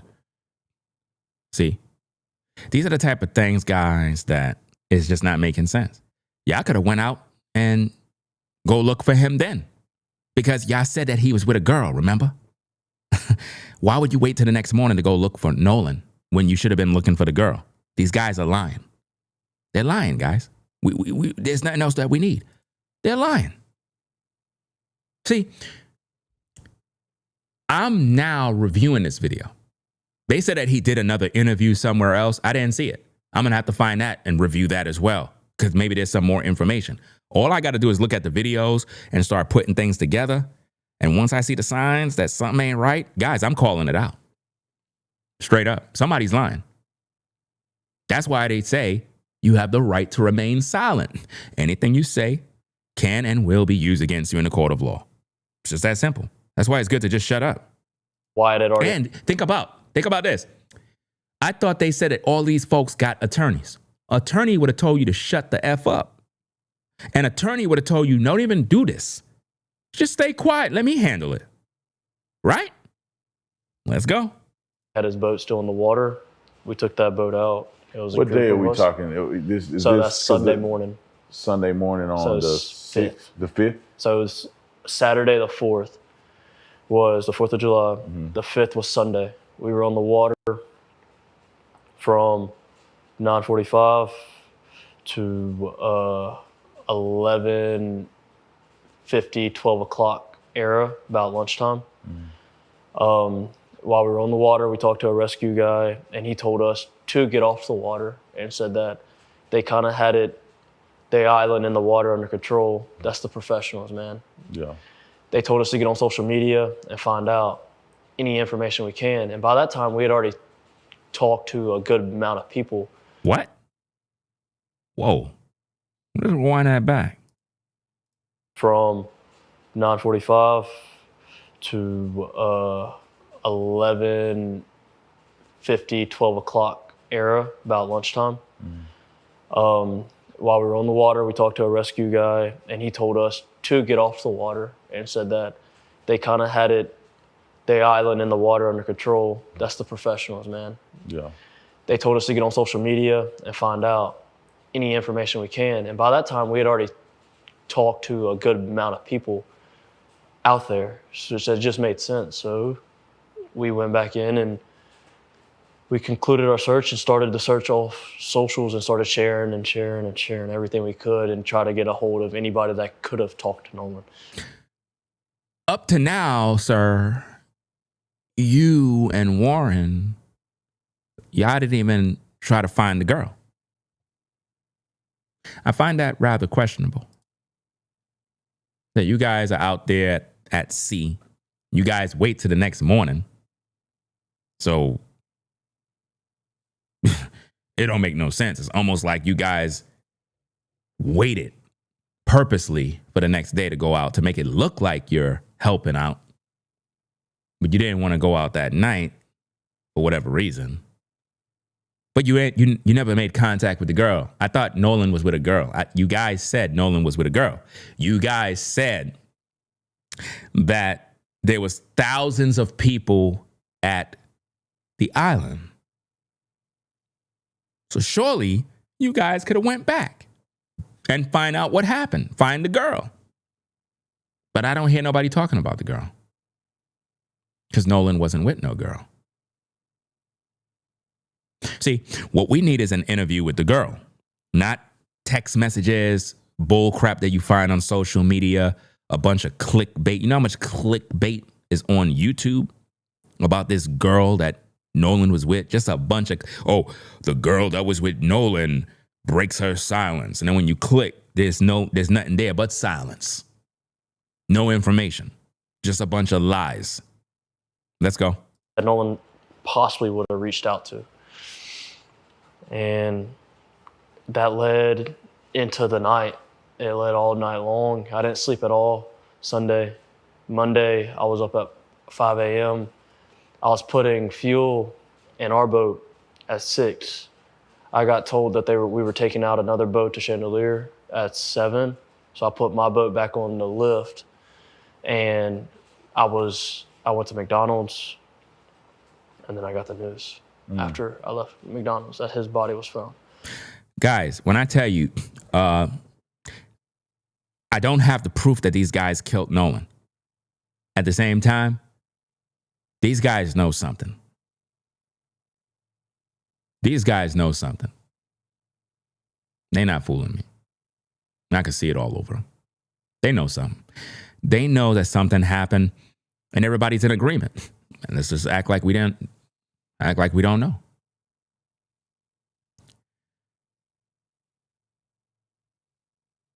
That's what we're going to do. Something happened. Nolan ended up dead. We're going to act like we don't know nothing. I believe they knew his body was out there. He's telling us he went to McDonald's and they got their boats on Monday. Well, the 4th was on the Saturday, right? The 5th was on the Sunday. So you waited till Monday to get on a boat and then we got the news? Come on, man. You already done know he gone up to now. Listen, 2 days passed. You didn't even contact that girl yet. You guys are guilty of something, man.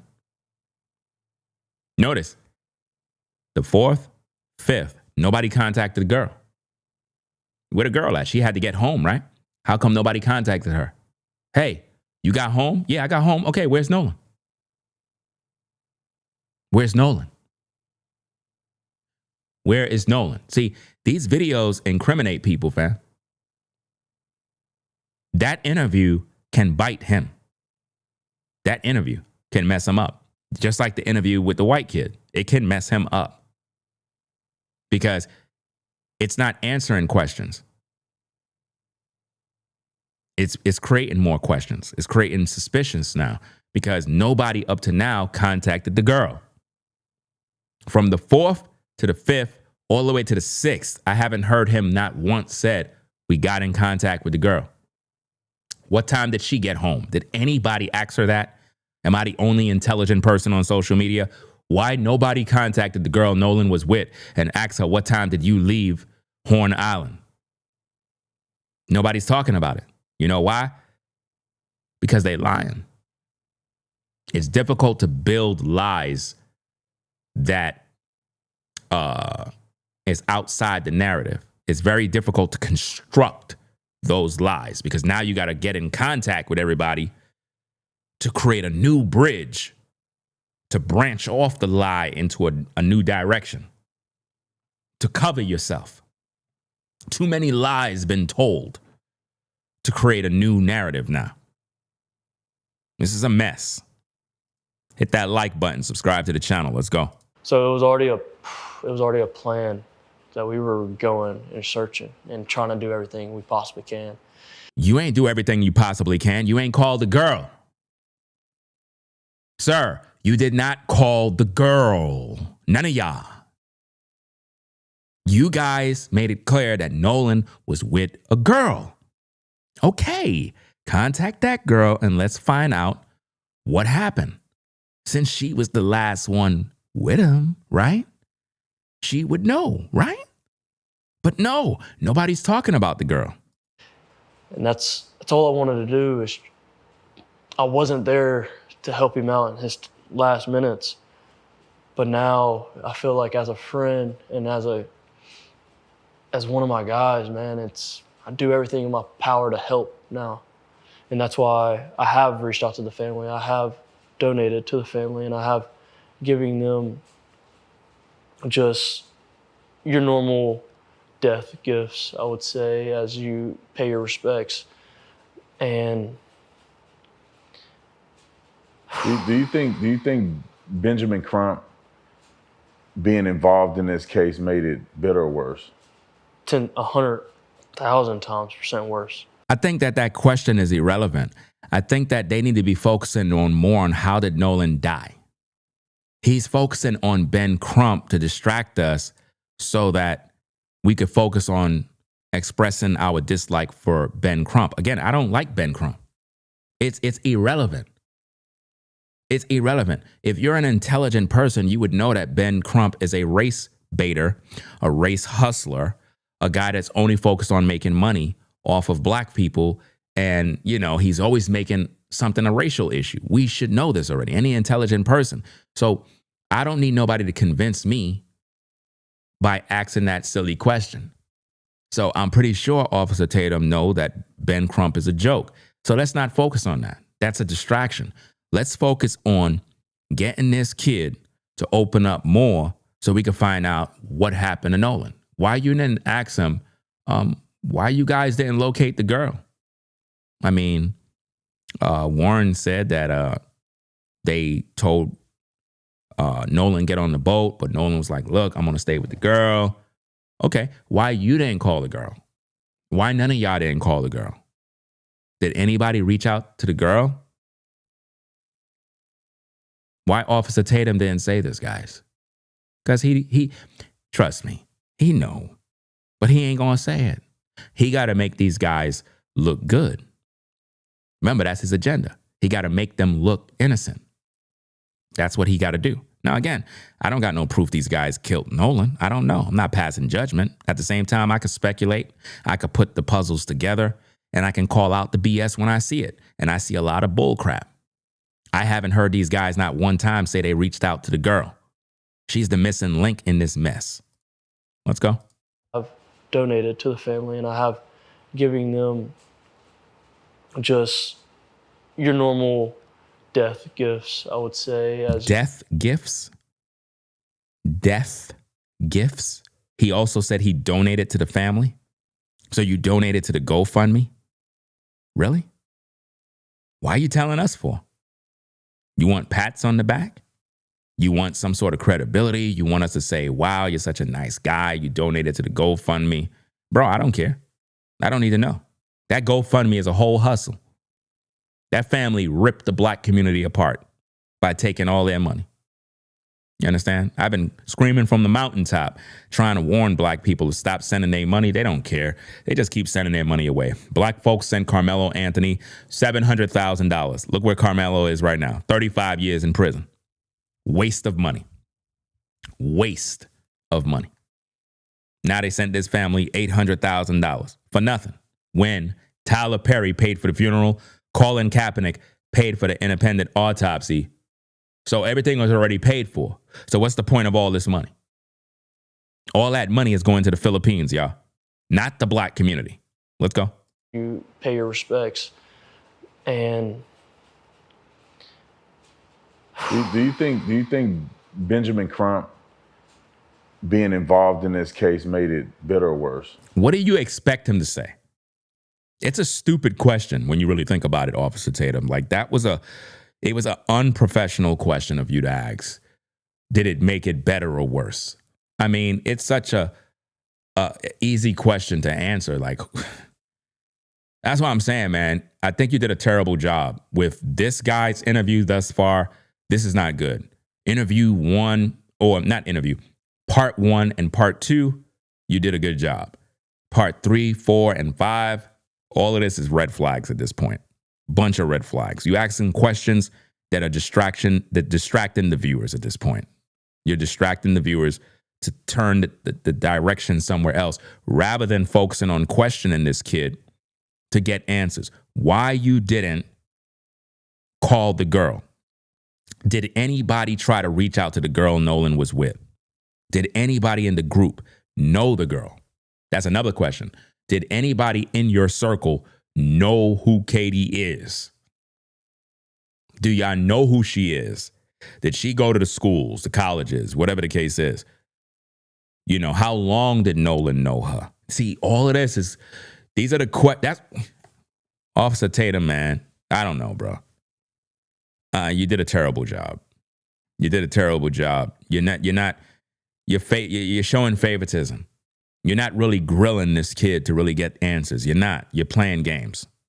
You're playing games. If I'm thinking about all these things right now of what I would be asking this kid, and you're not doing it, and you got 3 million subscribers, hundreds of thousands of views every time you post a video, you did a horrible job questioning this kid. 100,000 times % worse. Because why on the Tuesday after where has your civil rights been broken? Where has it been shown? You brought Benjamin Crump to stir up a community that's already tight-knit. Yeah, we might not be best friends with everybody, but I promise. Again, I already talked about and covered all of this about the family pretty much using race in order to grift and make money, dividing the community, causing racial tension, turning whites against blacks, blacks against whites, all this racial stuff that we see every single day on social media. I already talked about all of this already. I think that it's irresponsible of Officer Tatum to focus on that right now when you have one of the men that was there. Let's not waste our time talking about trivial stuff that we know the answers to. Let's focus more on why this young man did not take the time to contact the girl that Nolan was actually with? That is what we should be focused on, guys. We need those answers. We need to focus on what time did she leave Horn Island. We need to know the details of everything that her and Nolan did, minus anything intimate, because that's their personal business. But we need to know a timeline of events. In other words, if the guys left, right? Let's just say hypothetically, the guys left at 4:30 p.m., right? If they left at that time and Nolan was still with the girl, then we need a timeline of, okay, Katie, what time you were with Nolan up to what time? Well, I was with him from when the guys left at 4:30 to possibly around probably 5:30. And we were just kind of chilling, and his friends were still docked at Horn Island. They didn't leave yet. They were having trouble with their boat and X, Y, and Z. How do we know? The 911 call, guys. The audio that was released. Remember I said that I believe Nolan died at sea? Well, if you go back to the audio, we're going to review that audio on another video. The dispatch, the lady that was speaking to the guys, they were given their coordinates of where they were located. I'm not a sailor. I'm not into all of that stuff. So they gave, I guess, the details of where they were located. And the lady said, "You're at Horn Island." So they were nearby. They were nearby when their boat was sinking. They were nearby. So that means Nolan was still on the island, right? Based on the testimony and the timeline. Because when they made that call saying we sinking, they gave their whereabouts of where they were located based on the distances and, north, south, east, west, all that stuff. And the lady said, "You're at Horn Island." If they were far away from Horn Island, the lady would have never said that. So they were still in close proximity to Horn Island. So if they left Nolan there and they're away, they were still nearby. So the girl should be able to give us a timeline of, well, the guys were still struggling with the boat. And then being that they were struggling, Nolan told me he's going to head on back with his buddies. Do you see that?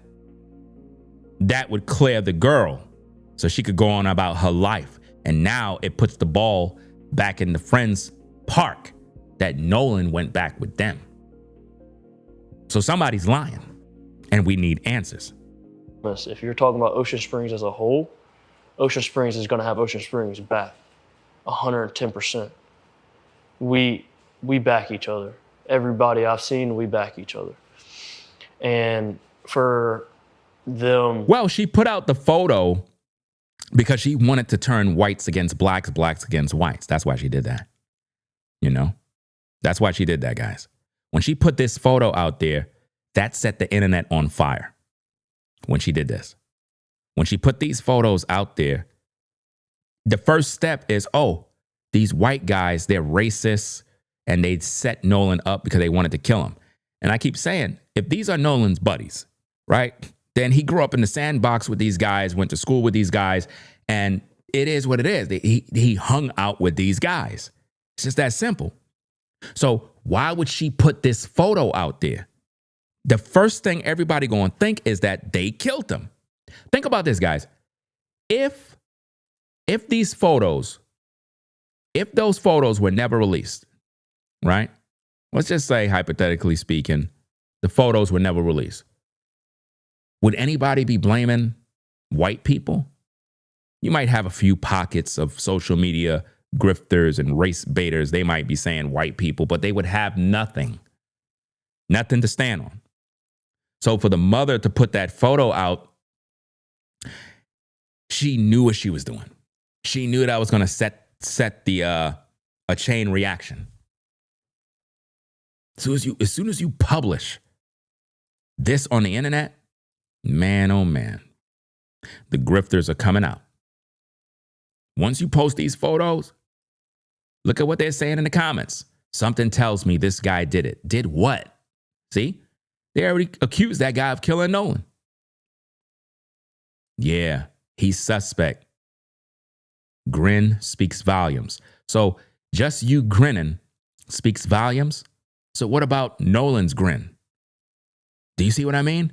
So basically what they're trying to imply is that if you're if you're black, because Nolan is not black. Let's just say if you have melanated skin, you cannot hang around white people because they're going to try to kill you. That's what the mother put out. Look, Christine Wonsley. Look, July 5th. July 5th. So she was plastering her social media with all these images, guys. She was doing this. Now, the thing I want to know is where she get all the images from? You know, did she take this from the guy's pages? Like, did she find these on Nolan's friends' pages, like their Facebooks, their Instagrams, or whatever the case is? And that's why they closed their social medias? I don't know. Did she get this from Nolan's phones? I don't know. But what we do know is everybody was drinking. Everybody was drinking, guys. So ain't no telling how toasted people were. You get it? But yeah, she put those images out there to create a racial divide. That's the only way you can sell these stories. You can't sell it if it don't involve white and black. Nobody not going to be interested. To push this narrative and really push it just shows me is like you have no idea who you're dealing with or who you're messing with. And I think he's taking the grieving parents and manipulating and turning this and making it sound all bad. Well, yeah, I agree. I agree with the kid there that Crump is manipulating well, I wouldn't say the family is grieving because I don't believe they're grieving. They know what they're doing. They're exploiting Nolan's death too. The family is not innocent. I really believe that they're grifting and they're using Nolan's death to maximize profits. Think about this, guys. They already made $800,000 on GoFundMe. We know Tyler Perry most likely cut them a check. You know, give them a little gift, funeral, kids died, blah, blah, blah. You know he cut them a check. You had Spike Lee there. You know he cut them a check. You had other celebrities there. You know they cut them a check. That family probably went away and literally have about $2 million in their bank account off their son's death. That's sick. Did anybody see Nolan Wells' mother cry one time? Could anybody come forward and say that they saw tears in her eyes? Tears running down her face. Could anybody? Because I've never seen that woman cry. But they say they're mourning and grieving. Yeah, they're not grieving anything. All bad because nothing's like that at all. No. Have you gotten death threats? Or, you know, because I know that the other young men that I spoke to about this, especially the white young men, they're getting all kind of death threats. They're being accused of killing Nolan. Did you get the same backlash and threats that some of those guys have gotten? Yes, I've gotten the death threats. You got death threats? Okay. Did you report that to the FBI? Do you have actual receipts of those death threats? Anybody? Because if I'm getting death threats, trust and believe the FBI will be notified. I'll have all those receipts and the FBI will be knocking at your door because that's criminal. That's a crime. You can't be making death threats on anybody, not on social media. They take those things very serious. So if you receive death threats and you have it in writing, did you report that? Because I think that people just say these things. Oh, I was receiving death threats, and they weren't receiving no death threats. Because I thought they deleted their social medias. If you were receiving death threats, I thought you guys deleted your social medias. So how you receive death threats if you deleted your social medias? And why would you delete your social medias if you were receiving death threats? Keep your social media so you can report it to the FBI. So I don't believe these stories. Let's go. Per se, but I've also gotten the threats along the lines of where it's like I've been cast out of the black community. He was cast out of the black community, guys. Bro, How could you be cast out of the black community? Come on now, dog. How? Come on, man. This kid said that he was cast out of the black community. How could you get cast out, bro? How could anybody cast you out of the black community, bro? That sounds crazy, fam. That is wild. I can't believe he said that, fam. He was cast out of the black community. Y'all believe that? Let's go. Just nothing's like that at all. No. Have you gotten death threats? I Or, you know, because I know that the other young men that I spoke to about this, especially the white young men, they're getting all kind of death threats. They're being accused of killing Nolan. You could be accused all you want. There's nothing wrong. People going to accuse you of anything. I got people that hate me. They accuse me of all sorts of lies. But to say you got death threats and you don't have documentation of that, no proof of that, then don't say these type of things, because you don't want to over exaggerate and then somebody really unalive you in these streets, you know, because you end up putting batteries in people's backs by saying these things. Do you get the same backlash and threats that some of those guys have gotten? Yes, I've gotten the death threats per se, but I've also gotten the threats along the lines of where it's like I've been cast out of the black community. How is that a threat? No, what I'm sensing here is the black community probably looked at this guy and probably don't accept him as black, because I don't know his background. I don't know who his father is. I don't know who his family tree is. I don't know, you know? So for some reason, he feel that the black community don't accept him as black. Guys, just because somebody got melanated skin, that doesn't mean they're so-called African-American. Do you understand? There's a lot of people out here posing like something they're not. And when it's convenient, they want to act black, right? But under normal circumstances, they hang around their white friends and they don't want to be around black people. Just like Nolan Wells' mother. I can guarantee you the majority of her friends are white, but once her son died, all of a sudden now she want to be black. They do it when it's convenient. Let's go. I've been called white. I've been called a wetback. All these things. I've been sent photos of me and my grandmother, and they've been told that she's the devil. She's just looking for the time to kill you. You need to be careful and blah, blah, blah. And it's like, man, if y'all want to know the story, the only people that showed up for me in my whole life has been my white side of my family. So yeah, they could have told him to keep his hands folded so that he's not moving. Because if he just kept his hands free, right, it'll show him moving around too much, and that can kind of make him look one way. But who sits like that the whole time like this? Who sits there the whole interview, the whole time, and your hands don't move? You don't want to stretch your hands, bro? Like, it's crazy. It's like, yeah, I agree. They may have told him, keep your hands like that. Keep your hands like that to avoid being spotted, you know, because it'll control your nerves. Let's go.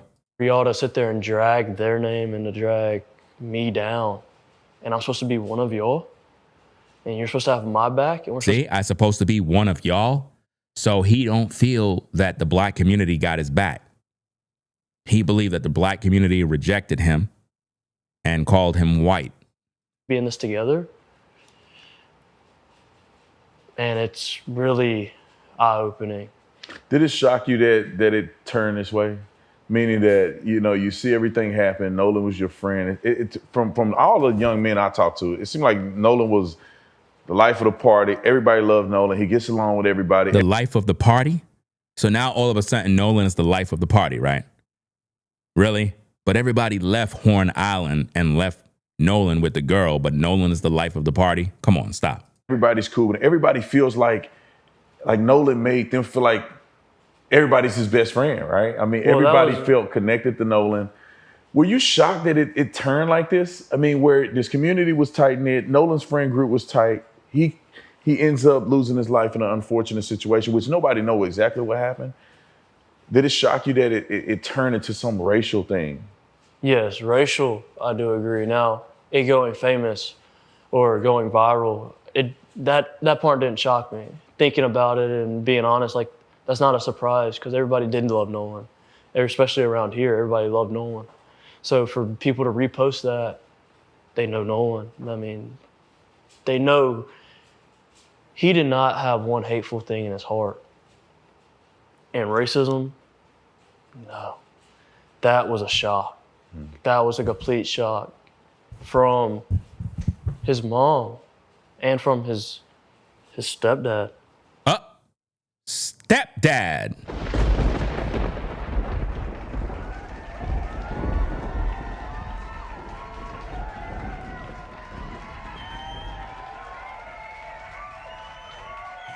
Didn't I tell you?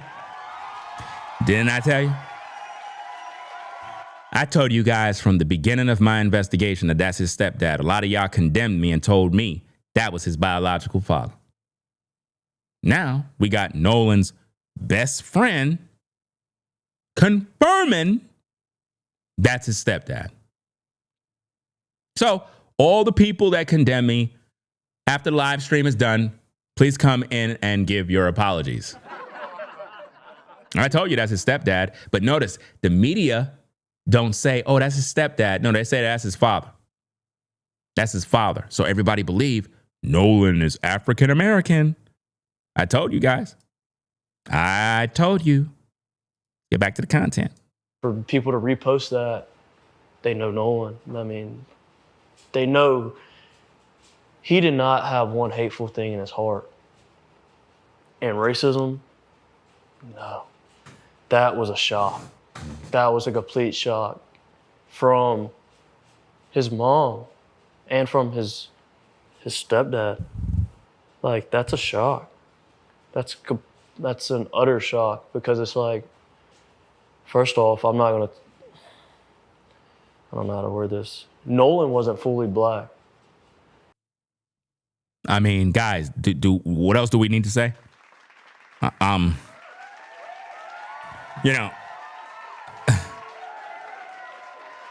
I try to tell you guys, but y'all not listening to me.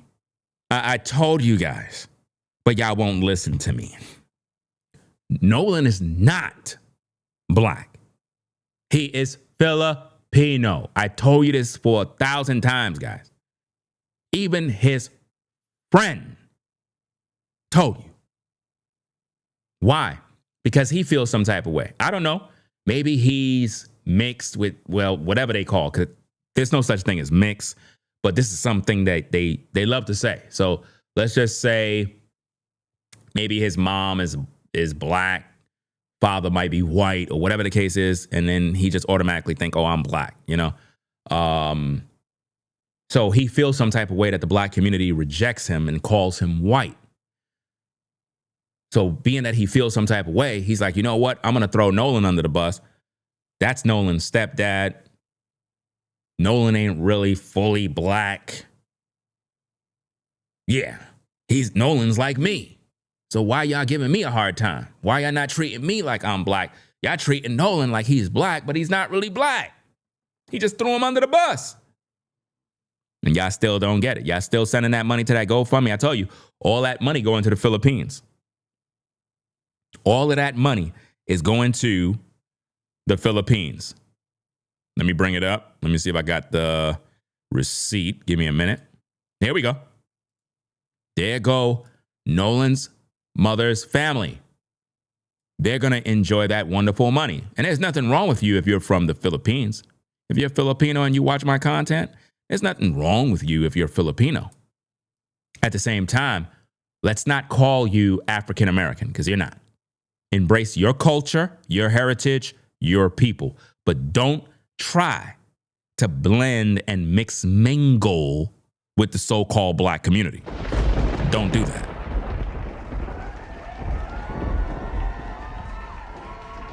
Right? We're not going to have you do that. And all throughout this entire process, we had the media painting Nolan Wells as African American, as black, this black kid, this African American, all over the media. No point did they call him Filipino. Nobody called his mother Filipino when her Filipino family is clearly evident here. You see that? And that man is not his biological father. That's his stepdad. You see that? So we need to get the facts out there so that people know what's going on. Because I'm going to tell you straight up and down. If you knew Nolan Wells was Filipino, if you knew Nolan's mother was Filipino, you would have never given all your money. Never. You only did it because you felt he was black and you felt that, hey, another black kid was attacked by a white person. That's the only reason why y'all give all your money to that woman. Serious. Right? So again, nothing wrong with you if you're Filipino, but we're not going to have you use civil rights attorneys and civil rights leaders to push a cause for Filipino people while the black community is deceived, thinking that they're doing it for a black cause when they're not. And that's why they hate me on social media, because I speak the truth. They don't like that. A lot of black people are deceived. Some of y'all waking up right now. Some of y'all like, oh, snap, Ringo, I didn't know. I thought Nolan was African American. No, he's not.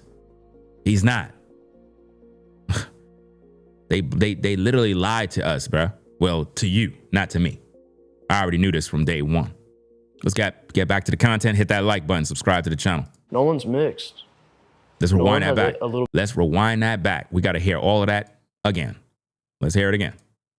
His mom and from his stepdad. Like, that's a shock. That's an utter shock, because it's like, first off, I'm not going to. See his face? Because he's like, I got to expose it. I got to expose Nolan's true identity. You saw what he did. You saw how he said, I don't know how to say this, but I got to say it. Look. I don't know how to word this. Nolan wasn't fully black. Nolan wasn't fully black. Just say he's not black. You're not fully black. You're not black. You get what I'm saying? Let me give you a good example, because I know some people are slow. Let me give you a good example, guys. If I ask you for a can of cola, right? Give me a can of, you got something to drink? Yeah. You got Coca-Cola? Yeah, we got that. Okay, give me a can of that, right? And you bring the can and you bring a glass, right? You put some ice in the glass, soda's ice cold, right? And what you do is you pour out the ice, you take the can, you pour half of the can in the cup, in the glass, and then you fill up the rest with water. Did you give me a glass of soda? No. You gave me a watered down version.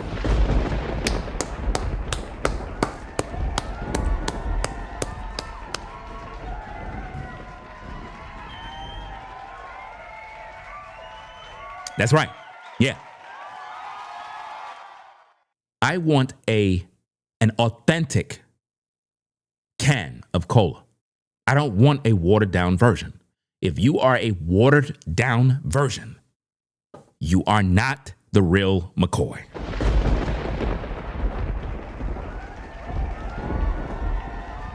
That's right. So don't say Nolan wasn't fully black. Just say he's not black. That's why he said he have to figure out how to say it. Why? Because he don't want to offend nobody. He don't want to offend nobody. But he really just said Nolan is not black. That's basically what he just said right there, gang. He just said Nolan is not black. His mom and from his stepdad. Stepdad. Like, that's a shock. That's an utter shock, because it's like, first off, I'm not going to. You see the face? You see his face? Because he's salty at this point, gang. He's like, I'm just like Nolan. I'm posing like I'm black, even though I'm not black. This kid is not African American, gang. He's not. But he's posing like one. It's a lot of people that pose like they so-called African American. That's what he's doing. And he realized that somebody took his black card and threw it away. So he said, you know what? I'm going to take Nolan's black card and I'm going to throw him under the bus. Let's go. I don't know how to word this. Nolan wasn't fully black. Wow. Nolan's mixed. Uh-oh. Nolan has a little bit of Asian in him. A little bit of Asian in him. A little bit of Asian. How do you have a little bit of Asian in you? A little bit of Asian? I thought y'all said Nolan's African American. He have a little bit of Asian in him? What? No, not a little bit. He's Filipino, just like I told you. And nobody don't know who his father is. Did his mother come out and say, here's his biological father? Nope. They painting that stepdaddy as his father because they hiding the truth. The truth is Nolan is Filipino. I already showed you guys the evidence, man. And y'all want to be dumbed down and blind. Hit that like button. You don't hear that, though. Well, you don't hear that, though. See? He's exposing the truth here. He's exposing the truth. There might be some questions and red flags with this kid, but I'm telling you right here, he's exposing the truth. He said you don't hear that, though, meaning you don't hear nobody saying he's Filipino. They're calling him black. You don't. So to turn it as like somebody's harping down on Nolan because of the color of his skin, you don't know us. You don't know our community. It's crazy that people are just running with a lie. And it's so easy for people to believe it from the outside, looking into Mississippi's history, per se. And that's the thing that I don't like about Crump, is that Crump keep talking about Mississippi's history. Okay, history. Can we move forward? We're in 2026. We're in 2026, guys. Can we focus on the future and stop focusing on the past? That's why a lot of people, they get mad at me because I'm not a racist like them. I like to move forward. I don't focus on slavery. I don't focus on the white man. Well, you know, the white man, he got me in slavery. The white man trying to hold me back. The white man. I don't got time for that. I got 4 daughters to raise. I don't got no time for none of this BS. I'm 49, guys. Just in case you don't know, I'm 49 years young. 49. When you look at your life at 49, you start to look at life differently, man. You start to realize, man, I'm 49. So let me count how many more years I got left on this earth. You start realizing, man, I got a lot of work to do. So thinking about all this racist BS, I don't got time for that, fam. Life is short. My girls need me. I got to do what I got to do. I only got a short time, you know? Those of you that are in your 50s, those of you that are in your 60s, you got to look at that and be like, damn, I got a few more years, man. Because you don't know how you're going to be in your 60s and 70s. You don't know. Are you going to still be strong? Are you going to still be mobile? Are you going to still be able to move around and do things the way you normally like to do? Maybe you might. But you got to look at life for what it is and stop focusing on all this dumb stuff like, oh, racism, the white man, who's prejudiced, the Ku Klux Klan. I don't got time for all of that, man. I don't. You know, I try to be kind to everybody. That doesn't mean everybody's going to like me, but I'm going to still respect other people. That's just how I move. Am I saying there aren't any racists in the world? Of course there's racists, but there's racists in all groups, black, white, Asian, all over. It ain't just white people that are racist. You got white people that don't even like white people. Come to the South. There's a lot of white folk that don't like white folk. They don't. Y'all think like everybody that's white get along. Y'all remember that story that happened with the white family that got gunned down by the white neighbor when they put snow on their yard? You remember that story that happened a while back? Where the white family that was across the street was using their snow blower and they made the snow go on the other white guy's yard. He got pissed, went in his house and came back out. The wife and the guy was mouthing off. He went and got his shotgun, came outside and put them to sleep. You remember that story? That was white on white. So when y'all have this mindset of white people just get along, no, they don't. You got white people that don't like white folk. You got different types of white folk, especially in the South. You got all different types. And a lot of them just stick to themselves. They don't even want to be bothered. Right? It's just sick. Well, Barack is not a so-called African American. Barack is African. The black community is deceived. They thought that, oh, we elected the first black president. No. Barack Obama is not the first so-called black president. Sorry to burst your bubble. It's not. Barack is the first African president. Yeah. And hear this. Let me clarify this for those of you that don't understand my language and the way I communicate. When I say African American, I am not saying that so-called black people are from Africa.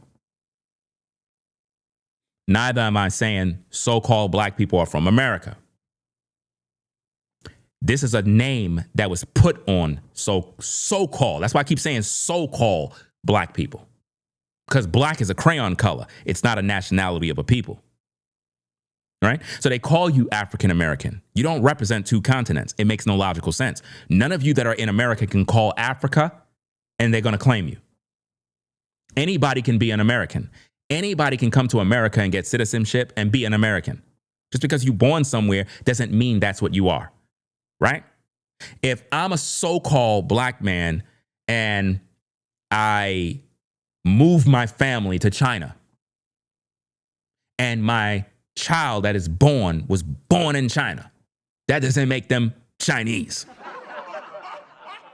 The Chinese people will never recognize my child as Chinese just because they were born there. They're going to look at me. They're going to look at my wife. They're going to say, you black. Just that simple. I go into any Chinese restaurant or whatever like that, and I walk in there and let me get 4 chicken wings, french fry, fried rice. You want 4 chicken wings, french fry, fried why? Okay, you got 4 chicken wings, french fry, fried why? That be $2, $5.75. Yeah, make sure you get that to the black man right there. Excuse me. My son is not black. He's Chinese. No, your son is black. You order 4 chicken wings, french fry, fried why? He's not going to call my son Asian. You see what I'm saying, guys? He's not. So when I say African American, I am using these terms and these names because that was stamped on so-called black people that are here. Because the majority of black Americans don't even know who they are. They don't even know where they're from. They're told they're from Africa. They're not from Africa because they're not African. Africans are an entire different group of people. They're from the seed line of Ham. My people are from Shem. Do you understand that, guys? Biblically speaking, those of you who don't have this knowledge, you will never know.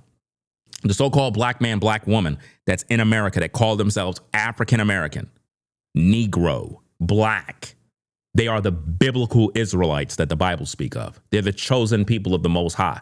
They're the people that were put in the transatlantic slave trade. They're the descendants of slaves. Do you understand? That's who they are. They were stripped of their language, their heritage. They don't even know their bloodline. They don't even know their culture. That's why they take on everybody else's culture. Do you understand? My people were scattered all over the earth, enslaved by the French, the Dutch, the Spaniards, all of them, scattered all over. We were divided. Do you understand? See, what I'm talking about is real. So when you see people have melanated skin, you just automatically think, oh, they're black. No, they're not. Where they're from? Because you got Asians that they have melanated skin.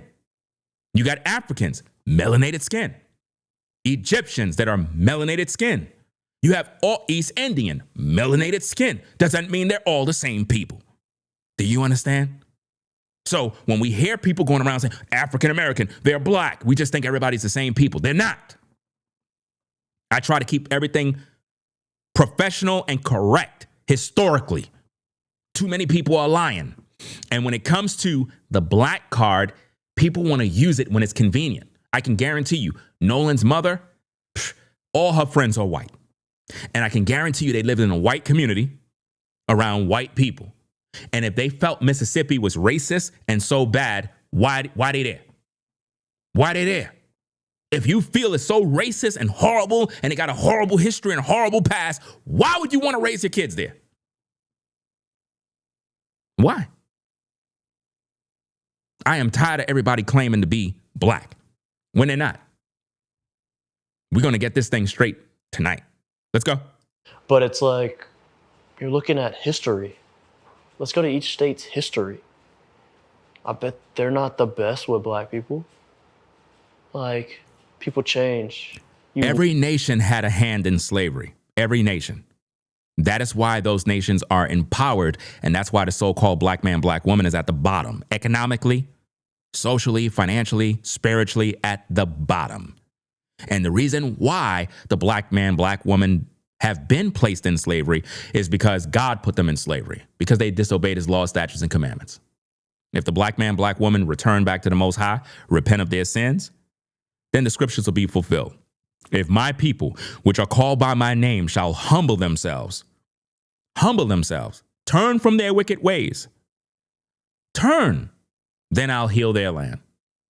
The scriptures will be fulfilled. Then God will come back to us. That's why everything that is happening to the so-called black man, black woman, we busy praying. Please pray for me. Pray to God. Pray. God ain't doing nothing. You know why? You ain't repent yet. That's why the people of the other nations are able to crush you. That's why they have power over you. That's why they have laws. They have military. They have banks. They have everything. What the fuck you got? Nothing. Because you're still in slavery. Mental captivity. Not slavery in terms of a plantation, but mental slavery. That's why every time you see any sort of black issue or black agenda or whatever the case is, or when there's a crime done to a black person by a white, what's the first thing that happened? You see a civil rights attorney come out to pacify black people, to keep them thinking like victims. So we have a victimhood mentality. This is why a lot of blacks are saying we're waiting for reparations. Fuck reparations. How about we go out there and build something? How come Tyler Perry don't build back up Black Wall Street? How come all of these big will so-called millionaire black people, why don't they come back to the black community and actually establish some businesses so these black men could get jobs? Since y'all always complaining about the white man, since y'all always complain about the white men don't want to give us nothing, why don't all these black entrepreneurs and businessmen and billionaires, how come they don't do something for the black community? You know why they don't do? Because they don't give a fuck. They only care about themselves. It's a dog-eat-dog world. Our biggest enemy in today's day is not the white man. It's us. We're our enemy. Do you understand that? We're the ones who hate each other. We're the ones who don't support one another. You got black-on-black crime happening every single day in the black community. Gun violence, gangs. The prisons are filled with predominantly black men. You go to every prison, predominantly black men dominate the prisons. All the fathers are in the prisons. Why there's no talk about that? Nolan Wells story make headline news, but all the crime in the black community nobody's talking about. Make that make sense? Because no one cares. You will never see Ben Crump, Al Sharpton protesting against black on black crime. They only come out when there's a white person somewhere. And then we play the race card. And then what that does, it makes white people uncomfortable. And then you have all of this black fatigue and white people talking their talk behind the scenes. I cannot stand these black people. They always complaining, always bringing up race card. And I don't blame them. I don't blame them for feeling the way they feel, because after a while you get tired. Like, damn, every single time you always complaining. Why don't you just do something with yourselves? Well, the reason why we can't do something to ourselves because y'all put us in slavery and y'all did that. Stop crying. Go out there and build something. Nobody's holding you back. The white man holding me back. The white man not doing nothing to you. You got a bank account, right? Yeah. You got a car to drive? Yeah. You pay insurance? Yeah. You got a bank account? Yeah. You got a job? Yeah. Okay. You have everything that the white man got. You got talent? Yeah. Okay. Go out there and make something of yourself. The white man is not holding you back. It's in your mind. The one who's holding you back is Ben Crump. The one who's holding you back, Al Sharpton. The one who's holding you back, all those other guys, the late Jesse Jackson, all those guys, they were holding you back. All of those guys, All of those so-called black leaders of the past, all of them that died and passed on, all of them were responsible for holding you back. You have never had a black leader yet. You know who's your black leader? You. You are your black leader. That's the problem with the black community. You keep putting men as your leader rather than repenting of your sins and seek God. Hit that like button. Subscribe to the channel. Let's get back to this content. Let's go. Learn history so you don't repeat it. Everybody knows that. What's the craziest lie that you've seen floating around there about this situation? I know there's a lot of mysterious things, but like, what to you, what's the craziest thing that you've heard somebody say about this? That my buddy in the photo was his lover. That was wild. That's been the utmost craziest, because it's like, what? Like, where'd you get that from? Yeah. I mean, also the lies of just how. So somebody said, so out of all the things that he heard, somebody said that Nolan and somebody are lovers. See, again, I don't know. It could be true. It could be false. But why is that the only thing that came to his mind? Like that's kind of suspect that came to your mind first. But let's go. How racist Mississippi is, or how racist the coast is, and Ocean Springs, and yeah, no. Did anybody see any of the video footage of Nolan? Because I already told you guys how I feel. I already told you when I look at that kid, I see rainbows. As soon as I look at him, I see rainbows. I don't care if you get mad. I don't care. I'm telling you the facts. I've seen video footage of this dude, how he's moving, how he's dancing, how he's hanging around his buddies, the things that he's doing. And I'm like, bro, nah, something ain't right. Something going on. They're not telling us the truth. They're not. Because his friends try to paint him as this strong, masculine dude that's getting all the girls. He's here at the island cradling some girl. So it's like they're trying to paint him as this Mac Daddy player. But when I looked at some of those video footage and some of the stuff that I've seen with Nolan, I don't see that kid. I don't see that guy. I see something else. And I'm just telling you facts. That's why Charleston White came out and he said some even more crazy stuff about Nolan. You know, I'm not even going to waste my time reviewing his videos, but he was basically saying that Nolan's friend was basically, I guess, tapping that ASS out there on the Horn Island. That's what Charleston White put out there. But anyway, let's get back to the content. Hit the like button. You don't know this, man. Like, you have no idea. And how is it that he kept his hands like that the whole interview, guys? So far for 22 minutes, his hands stayed the same way. Come on now. Your hands got to be tired and sweaty at this point. What was crazy lie from the beginning was he's the only black person on the boat. He's the only black person on the island. No, not at all. Like, not once. Like, where'd you get this background information from? Well, they got that from social media, from the grifters. Remember, I told you guys that the grifter YouTube channels were going around saying that Nolan was the only one on the island. Everybody was white. He was surrounded by Klansmen and racists. Remember? I told you that this is what the YouTubers were putting out there. I told you that there had to be black people out there. It don't even make no sense, right? Let's go. Hit that like button. How many people are on that island from your vantage point? On the 4th of July? Yeah. Thousands? 13 miles? Like, I mean, you're talking hundreds and hundreds of boats that are carrying minimum 4 to 8, 9 people. Like, I'm talking like on the lower end, man. We're talking about smaller vessels here. Man, if I had to take a rough estimate in my area of the island that I was in, 400, 500 people easy. If I'm taking an actual estimate, about 400 to 500 people easy. In our group, and the group of, I would say, young adults that were in the group with Nolan Wells, 100, 150, 200 people. So the idea that Nolan went out with 4 white boys and they took him to a deserted island and he was allegedly last seen with a girl and they just abandoned him. What do you say to that? That's no. We, from the time they left, including myself, and also when I left the island, I could have named 50 people I really trust behind the helm of a boat that Nolan knew, that he knew, that he could go talk to. Even if he was left, there was tons and tons of people out there. There was 10 boats that camped out at Horn Island. I know a boat that didn't leave Horn Island until 8 o'clock that night. And nobody saw Nolan? Come on, man. Somebody knows what happened to Nolan, guys. They're hiding the truth from the people.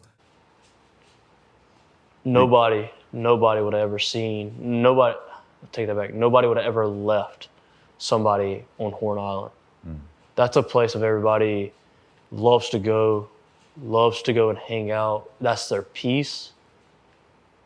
Nobody wants to see anybody out there. So an alien did this to Nolan then. Since no human was able to comprehend what happened, nobody seen nothing, then an alien did it, right? That's what he was abducted, right? And they just kind of zapped him in the craft and just put him in the water, right? That's what happened, right? Aliens got him. That's probably what we're going to be next. We're going to see videos saying aliens got him. Let's go.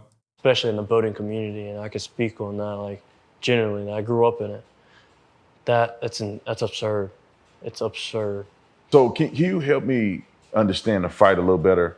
Because I interviewed Warren, who's your friend, and he had made mention that his brother was involved in the fight. So can you explain who actually started fighting, and were you fighting his brother or were you fighting somebody else? Like, how did that happen? Yeah, and I can see now, especially, it's all been blown out of proportion. But so originally, I'll go back a couple steps. Original, me and my girlfriend, I wouldn't even call it an argument. She was upset that I lost the lid to her koozie. I dropped it in the water. Generally speaking, that's how it started. And I dropped her lid, her new koozie in the water. And so she started to let me hear it and basically told me I was paying for it. And she was really upset with me and mad about it. And I needed to kind of sober up a little bit. And so we're walking back. And during that time, this guy that I'm not friends with, I know of him. I don't know him. I didn't even recognize him when I got in an original fight.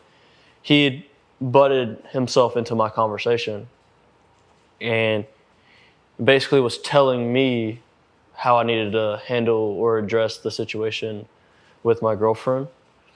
And man, we weren't even yelling at each other. We weren't arguing. It was more along the lines of, I literally told her, I was like, man, I just want a beer. And she was like, well, go get one, blah, blah, blah. Well, when I said that, she had ducked her head underwater, and he had walked up, and he told me that I needed to watch how I talked to my girlfriend. And I looked at him, and I told him, I was like, this has nothing to do with you. We're good. This has nothing to do with you. And he sat there, and he was like, well, I'm going to tell you, I better not hear it again. And I looked at him, and I was like, you need to excuse yourself from the situation. And after I came out, he swung. He threw the first punch. And we went back and forth. I remember at one point in time, I look over and I see my uncle, and my uncle's yelling at me to get in the boat. Now think about this, guys. Think about how this fight happened with him and somebody else, right? Now, I want you to put this together. I want you to think logically based on all the things that he said thus far. He talked about the community is such a wonderful community, a community of love, a community of people that are just great. You know, everybody's there for fun. It's just a great boating community. And all of a sudden now, he's having issues with his old lady. Some other guy butt in, and they get to punching that quick. If that happened with him, think about what must have happened to Nolan. Think what must have transpired. Think about a fight that could have broke out with Nolan and somebody, or somebody and Nolan, or somebody probably saw Nolan with the white girl and they just didn't feel right about that. And like, why are you with her? And well, that's I'm talking to her. Like, and you know, Nolan's tipsy. And then they just decided, you know, we're going to deal with you. Think about that. If this fight happened with him, Think about how many other fights took place that very same day because everybody's drunk. When you mix alcohol with these teenagers, there's going to be fights. Stopped fighting. As soon as me and him made eye contact, I got in the boat, I'm sorry. And I listened to my uncle. And what was Warren's brother involvement in this? And so I was getting there. So when I'm on the boat and they're trying to cool me down, I'm trying to get back off the boat because I see the crowd forming up on the island. Well, my little brother and Carter are like really good friends, like best friends, I would say. He's over at our house all the time. Carter heard him still talking crap as he's getting out of the water and I'm on the boat and the situation is like done and over with, right? Well, he sees him talking crap, so Carter gets up and more along the lines of defending me. And for what? He was like, well, if you got a problem with Tristan, we can handle it right here.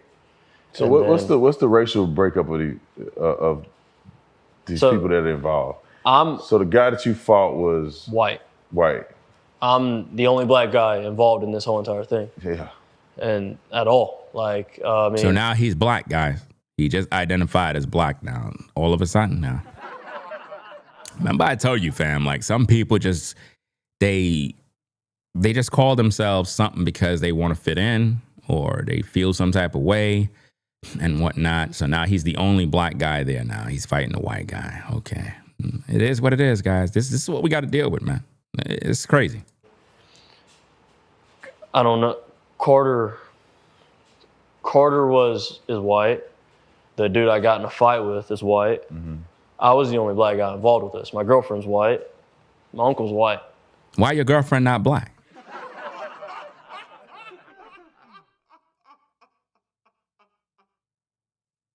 I'm just asking questions. Why your girlfriend is not black since you're black? Come on now, dog. Come on, man. See, Nolan's girlfriends or girls that he went with, they all white. Why Nolan never had a black girl? But everybody want to claim they black. I'm just saying.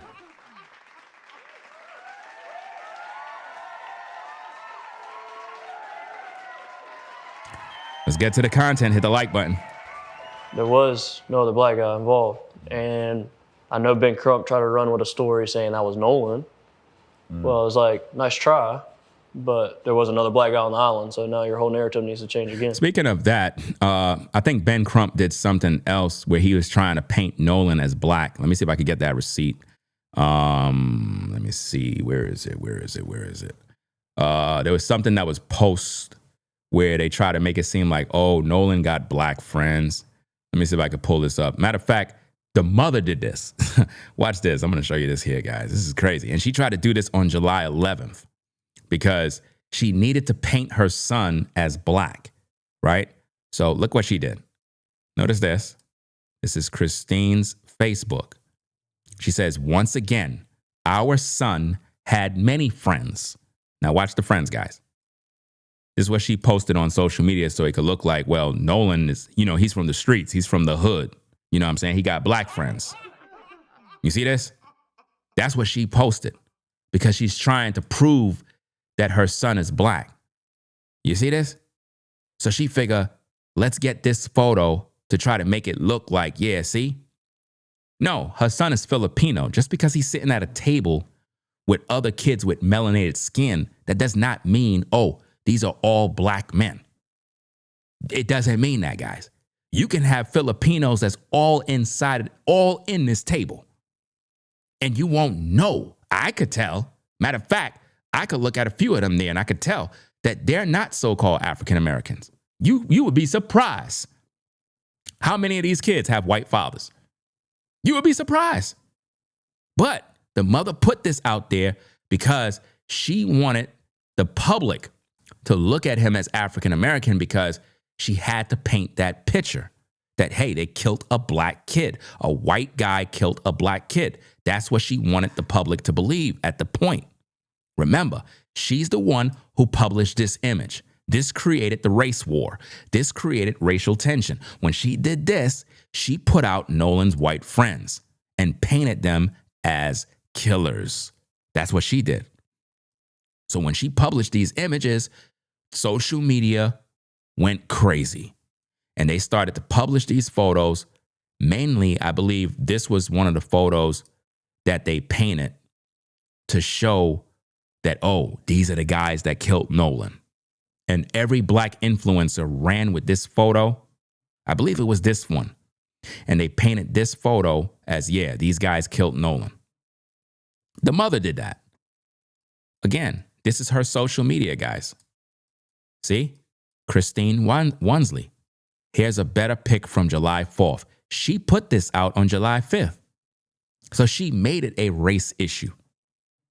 And then Ben Crump jumped in. Ben Crump saw that photo, saw, oh, white people with a black? Oh, yeah, I got to get involved. That's what happened.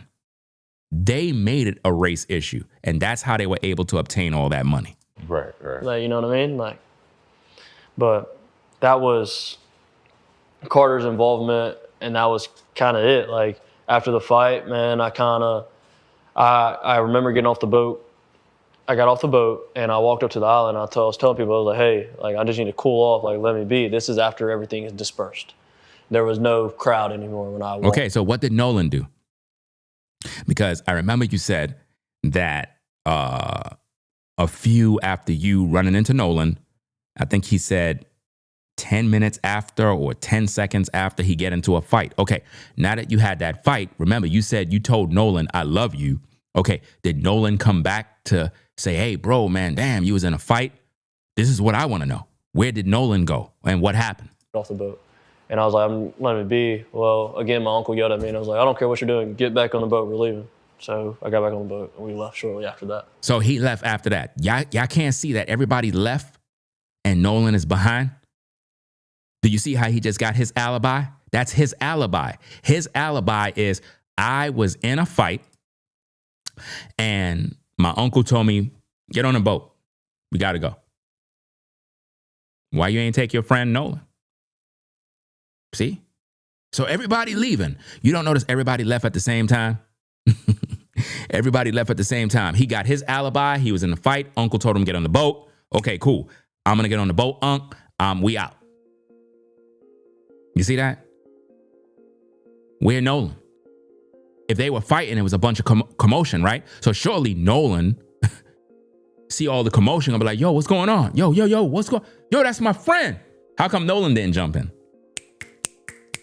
How come Nolan, your best friend, didn't jump in the fight to help you? They lying. They lying, fam. If Nolan is such a good friend, surely Nolan would have your back, right?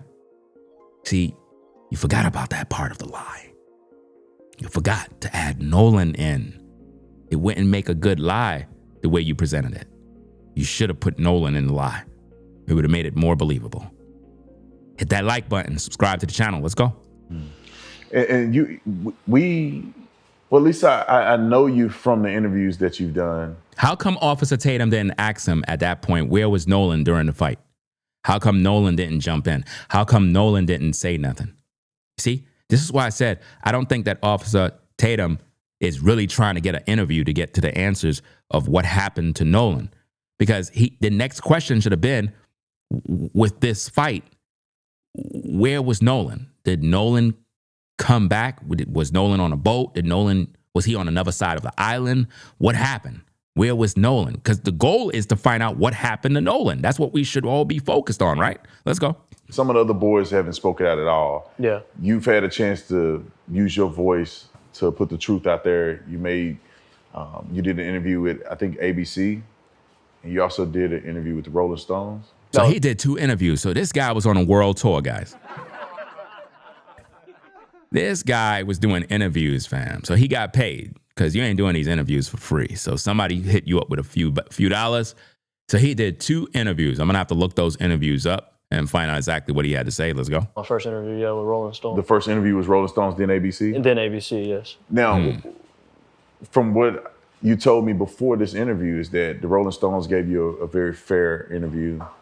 It seemed like the young lady who interviewed you articulated very clearly what you told her with no fluff, no nothing added. And she cared. She really did care, and she made sure that what she was telling was the complete truth behind everything, with me, with my uncle, and then also fact checking on her side as being in media. And it all aligned, man. And when they came out with that, it was really genuine. When I felt that, it brought me to tears, because it was like, that's the truth. That's exactly how it needed to be worded. So he just said it brought him to tears. But in this interview, we don't see no tears while talking about his good friend Nolan. Make it make sense. And I appreciated her. I appreciated her a lot. And we took her out to Horn Island this morning to do another little bit. But she's done well, and that's the truth. Her story is nothing but the truth. Now, ABC, on the other hand, did they treat you fairly, or how did that go? So, I don't want to say they treated me unfairly. The quotes that he used in the article, he did ask me for my permission on it. And I gave it to him to an extent. I changed up some stuff, and that he initially didn't change when he came out with it. And then the voice recording, that's really what gets me, because that's what the main people are listening to, right? They're not going in and reading in depth in the article and really seeing everything. They're just going off about what's on TV, because people don't like to read these days. But how they made that and cut a lot of my voice sounded horrible. Sounded bad. I didn't like it. I didn't like that side of it, but it already aired, so what was I gonna do? Really? And at one point, I could have sworn you said that you didn't feel comfortable doing the interview on camera. Yes. And did you do that because you didn't want to be visibly promoted on television, or what? How did that? So the side of that, and I didn't want to be on camera for two main reasons. I never wanted to do an interview and get famous. I never wanted any attention, per se, famous attention. I don't care about the negative side of it. I'm doing what I think is right. I never wanted any positive attention, let's say. All I wanted to be is for my guys to know that I had their back, and I got Nolan's back, and I didn't want the investigation. He said that he got his friends back. You gotta listen to how that sound, meaning he could be covering for them. You see what I mean? Meaning, let's just stick to the script and see where it play out. Especially on social media side, I guess, and with Ben Crump and their legal team, to go down the wrong path at all. That was my sole purpose, is to tell the truth and to clear up lies. When I talked to ABC, they wanted to do an in-person interview, and I told them no. I told them no because I'm getting death threats, and I don't like them. It is what it is. I'm not putting myself out there any more than I need to. And I'm not sitting behind a camera and so for somebody to watch me talk about my best friend. So this is contradicting everything, because you're in front of Officer Tatum. So it's not making sense. Like, what he's saying don't make sense, because he's in front of him, in front of a camera. And I told him, I was like, if you want to do an article, it's okay. I'll talk and you can. Yeah, I saw when he scratched his neck. I saw that. I was going to say something, but I was just kind of just letting it flow. I figured people would pick up on it, because I already done showed you guys. Anytime people are talking, anytime they're lying, you're going to see them. They're going to be talking. And then right when they say something, you're going to see them start going or doing some weird stuff on their face, scratching back of their head, looking up, like, because they're lying. Their brain is not processing properly. That's when you know they're lying. Do the article on that side of it. I never originally wanted to go on TV, period. He convinced me into only using my voice, which now I regret, and I wish I would have just sat in front of a camera so you can visibly see the cuts. But they manipulated that interview pretty well. They made it sound a lot worse. And I know for a fact, most of that interview, you can't understand me because I was in tears the entire time talking about it.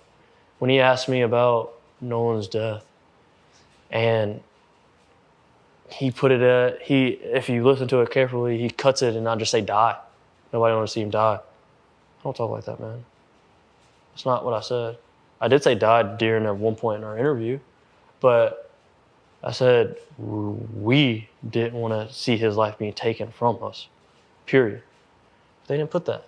They twisted some things around and they made. How do we know they really did twist it? We don't know that. Maybe they shared the truth. Maybe they shared the truth and you don't like the fact that the media shared the truth. Now I'm going to go find all of those tapes so I can play them now. They almost made a different narrative to where it's like, now people are coming out and lying. And it's like, man, no. Yeah, and I was wondering if you were gonna, I remember I was like, I could have sworn he said he didn't want to be on camera and they put your picture all over the news. I mean, how did you feel about that? Was that something that you were okay with them doing that, or? I kind of accepted it. I accepted it because I gave Rolling Stone permission to do it. So I know that's where they probably got that original photo of me and him standing next to each other. But still, that's kind of weird that you tell them, oh, I don't want to, even if you gave you the permission of Rolling Stones, you go, I don't want to be on camera. And they put your picture up there on camera anyway. I agree. It was weird. Yeah. It's weird. It's odd, but I generally speaking, man, like, I'm worried about my family's safety, but I have no regrets in what I've done and what I've said. Not one. I sleep better at night now that I've spoken up and I felt like I've done my part of the good and I'm willing to help any other time if anything else pops up that I can't help with. And I genuinely just want the truth to be heard about it all. And it kills me and it breaks my heart that my best friends are going through this. Like, this is at home. This isn't something I'm just watching through a screen, listening to you talk about it or listening to somebody else talk about it. I'm living this. I'm getting the calls from my buddies crying, asking me how I'm not scared out of my mind. I don't believe he's getting any calls with anybody's crying because I don't see him crying at all. You get what I'm saying? It's like all that emotional stuff. I'm not buying none of that, fam. These guys were drunk when they were out there. These are not the kind of guys that are sitting around crying. No, I'm not buying none of that stuff. He's just trying to play the emotional game to win people over so they could believe in him. Am I okay dealing with all this? So one thing that kind of stood out to me, there was a big contradiction on television, was you said in your interview that you were really, really good friends with Nolan, his best friend. Nolan's mother said on television that as if she don't even know you and she don't know who you are, and you're definitely not, at least is what she alluded to, you're definitely not his best friend. So what's the truth in that? And how did that affect you? How did that make you feel? So she originally touched and she said that we weren't childhood best friends. And she's not wrong. She's not wrong. I moved to Ocean Springs in 9th grade. I met Nolan in 9th grade, as I've stated in my Rolling Stone interview. Nolan was my best friend though. She can believe it or not, that was my best friend. No, me and her never had a sit down in depth conversation like me and you're having now. It was always, hey, how are you doing? I've been to her house multiple times. I've taken Nolan to school multiple times. I've left my vehicle at her house multiple times, even including the new vehicle I just got has gotten left at her house for 2 days. And I just got it. I haven't even had it for 4 months. My vehicle before that stayed at her house for almost a week. Me and her son went on trips together. We went to Florida for spring break together. You don't know me? I'm in all these homecoming and prom photos as our whole friend group. Me and Nolan are standing next to each other. You don't know me. Nolan's last name is Wells. My last name at one point in time was Walker. We were by each other in the alphabet when we graduated. Man, that's mind-boggling. So basically, what he's saying here is that Nolan's Wells' mother is basically being racist towards him, which I would agree. Because if the mother is implying that she don't know who he is, when clearly she do, then she's being a racist. And I've talked about that in previous videos that I'm pretty sure she's denying Nolan's friends. Like they didn't even exist. Like, oh, these are just some killers, not realizing that these were his buddies. So, of course, I would feel some type of way to know that this whole time I know this guy and the mom is acting like she don't even know who I am. That's going to make you feel some type of way. It's insane. Me and Nolan have multiple classes together. Me and Nolan has always stayed tight. Nolan has always known that he could call me whatever. And like I've mentioned, like I got a new phone number 2 months ago. Nolan was the only friend that had my phone number out of the friend group, and I still call them my best friends. But we communicate on other social medias. But it's like Nolan called me on the day to meet up with me on the 4th out there. But we weren't good friends. We weren't close friends. And when I say best friend, man, I don't want to take away anybody how close they were to Nolan. But when I think of a best friend, I think of Nolan. Somebody I can call, somebody that I've stayed up and I've cried to. Somebody he stayed up and cried to. You know, y'all might think I'm being insensitive by playing my laughter track guy, but I just know when I'm listening to bull crap, and I'm not buying that. You know what I'm saying? Men don't call other men to cry. You know? We don't do that. You know, it's one thing if you're in a holies of holies relationship and, you know, something really, really bad happened and you call your brother or whatever the case is, but to call some other random teenager to cry, nah.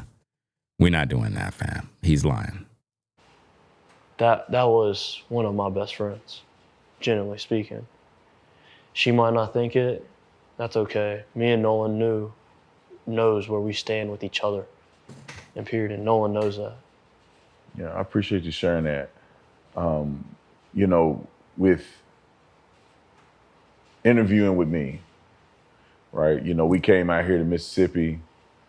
We just wanted to give the boys a voice, give you guys a voice. And out of, I'd say, all the other outlets that you could have spoken to, why do you feel that you wanted to talk to me tonight? Notice he's asking him the same kind of question that he asked the Warren guy. The same kind of question, guys. Watch this. Honestly, I'm a big fan.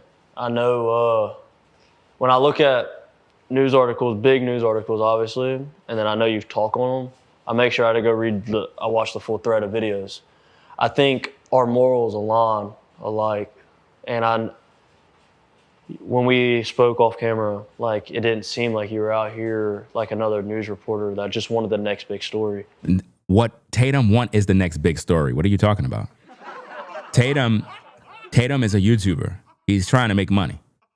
He wants the next big story. That's why he released your interview in parts so he can make all the money first, and then he released the full video. Let me prove it to you. Let's go to Officer Tatum's page. Let's go over there and do this real fast. Okay.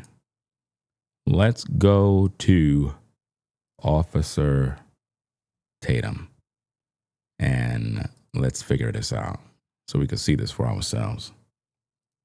Right? Because he think that Officer Tatum just want to just post the content because he just cares about the truth, and no, that's not what it is, guys. Right? So let's do this. Let's take a screenshot of this and let's get this up. Right? This is what I'm going to show you so you can see the proof. Now,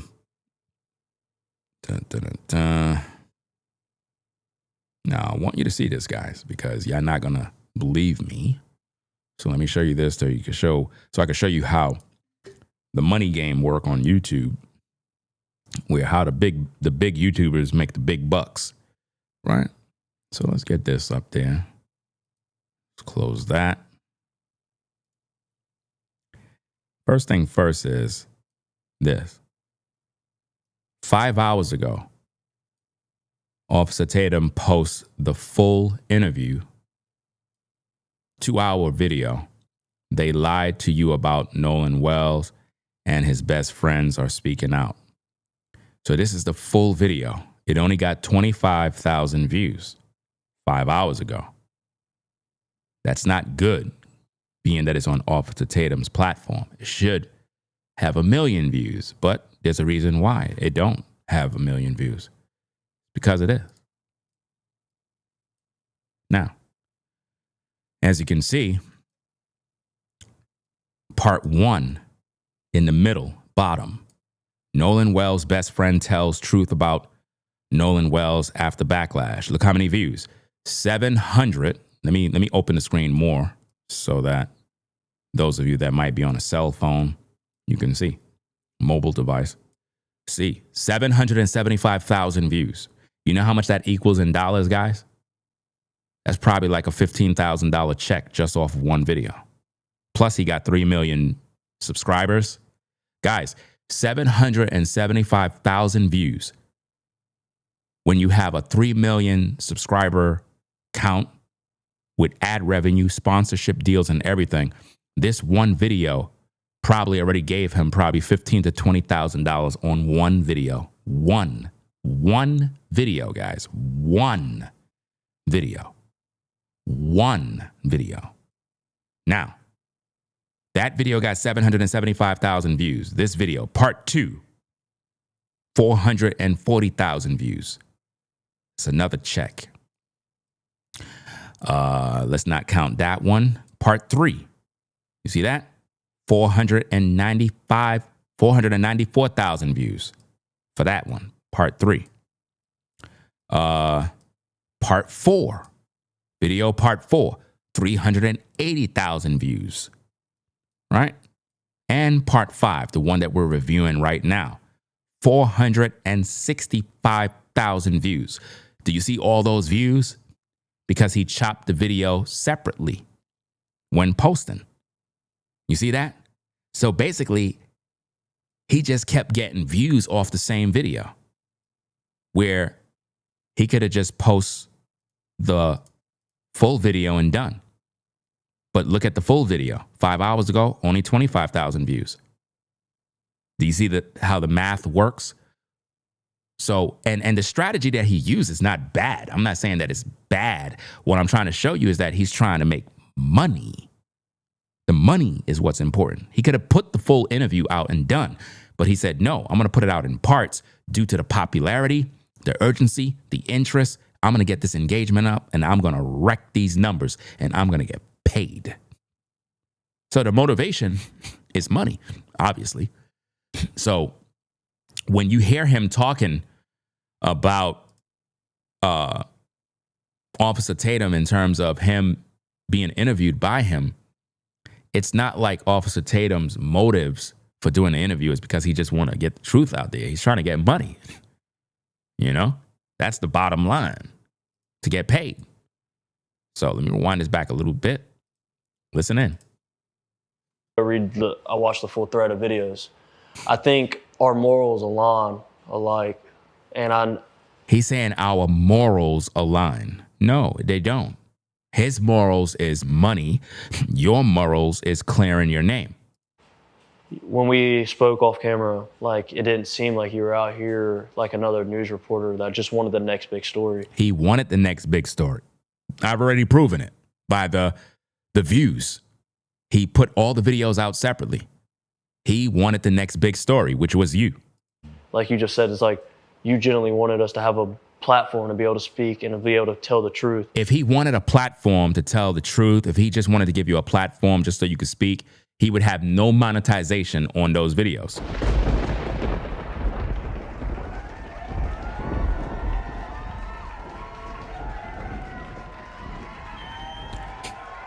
And I'm not saying that he's not allowed to make his money on YouTube. He's allowed to make money. But my point is this. Let's not make it seem like he just wants the truth out there. He want to get paid. Let's just call it what it is. He didn't just do this interview because he want to give you a platform to get the truth out there. He want to make money. Call it what it is. But don't act like he's just this holy, righteous guy that just want the truth out there. You think he's going to turn monetization off? Oh, no. That would be a disaster. Let's go. And that's what I like. And I know to everybody that's in the building, be sure to hit the like button. We got 650 people watching. If you enjoy my content, if you like my commentary, you think I'm doing a great job, hit the like button. It don't make no sense, guys, that you're viewing the breakdown. You've been here watching all this time, and you're not hitting the like button to support the show. That don't make no sense. It's almost like, well, I like your content, I like what you're doing, but I don't want you to grow, so let me not hit the like button. To each his own, do what you want. Let's go. I don't know, talking to Warren and knowing Miss Katie and being close to them and them trusting you was like, okay, I can sit down, I can have this conversation. See, that's bad, because the last thing you want to do is do an interview with somebody because you figure they're going to have your best interests at heart. That's not the whole point of doing an interview. An interview is to get an unbiased interview, an unbiased approach. Have an unbiased approach towards the content. Meaning, if someone is interviewing you, you want somebody that's not going to show no favoritism. Meaning, they're going to be respectful of you, but they're going to ask you questions that's going to put you on the hot seat. I would not be a good interviewer if I'm pretty much doing my job and I'm not going to ask the questions that are tough, that I know people want answers to. You see what I'm saying? So Officer Tatum already decided to ride with you guys. He already decided to defend you guys. He decided to stand with you no matter what. Because again, he's against Crump, Al Sharpton, all of them.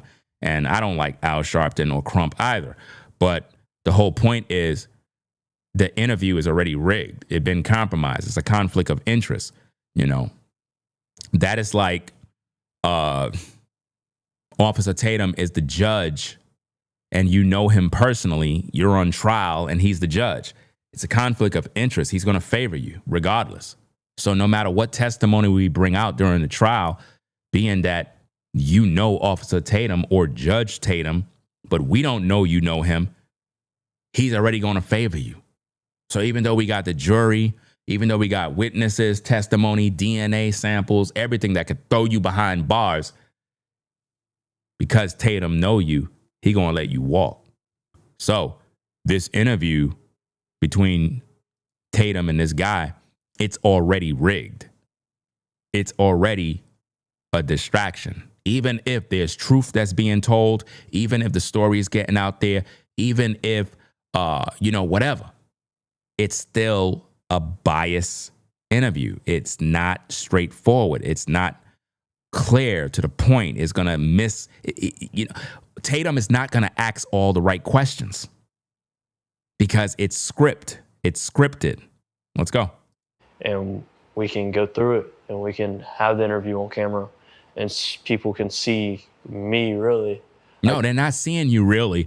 They're seeing you under a protective environment. That environment is a safe space for you to be protected, meaning nobody's going to question you to really make you uncomfortable. So it's not a real interview. If I interviewed you, sir, I promise you would walk off the set. If Ringo TV interviewed you, you would walk off the set because I will ask you questions that'll make you rethink your life. I will ask you questions about your friends. I'll ask you questions about your personal life. I'll ask you questions about Nolan that would choke you up.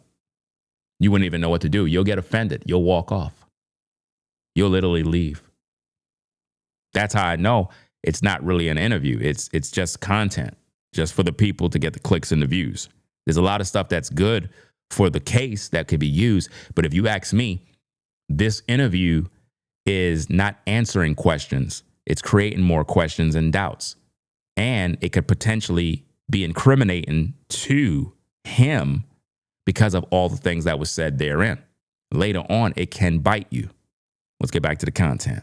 I guess you could say, and talk about it and whatnot. I appreciate that. I really do. And my last question, with all this stuff going on, and you knew Nolan very well, what do you think how Nolan would feel about how this all has transpired with Benjamin Crump, with, the statements from his mom, with the accusations against you and his other friends? How would you think he would address this or feel about this? You see, this is a horrible question because, again, this kind of question should not be asked because it's easy to answer. It's easy to answer. It's almost like, okay, Nolan would be upset with how you guys are dragging his friends. He would be upset. I said all of that in previous videos. I've said all of these things in previous videos, that with the way the public rushed to judgment to blame his friends, that's wrong because we don't have the evidence yet. And this was early on in the case. I'm now reviewing these videos with these guys, and I don't like the things that they're saying. A lot of stuff, it just creates more questions. It's not answering nothing. Up to now, I haven't heard this kid say not one time, we contacted Katie. We found out that she left at such and such time. She said she was no longer with Nolan, that Nolan was doing this and that. Where's all that information is being omitted from the case? Where's Katie? Where's her testimony? Is Officer Tatum, is he going to interview Katie? Because if he don't, then that's a problem. Because the public needs to hear from Katie at this point. Matter of fact, the views on his videos with an interview with Katie is going to get more views than the views that he got with these guys combined. Because Katie is the one that hold, to me, all the answers to the case. What happened with her and Nolan? What was their conversation like?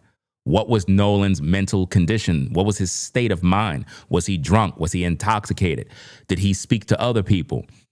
Because they're saying, Katie, that they told him to get on the boat, but he didn't want to get on the boat. He wanted to be with you. Is that true? True or false? Was Nolan's friends still on or near the island when their boat was sinking? Did Nolan go and get back on the boat with his buddies? Yes or no? Because you are claiming that Nolan said he's going to go back with his friends. Okay. Did he get back on the boat? What happened, Katie? Katie, what happened? Katie, what was it like being with Nolan? What was Nolan's final words? What was the last words, Katie, that you heard from Nolan? Did he tell you that he loved you? Did he tell you goodbye? Did you give Nolan your number? Were you dating Nolan? How long did you know Nolan, Katie?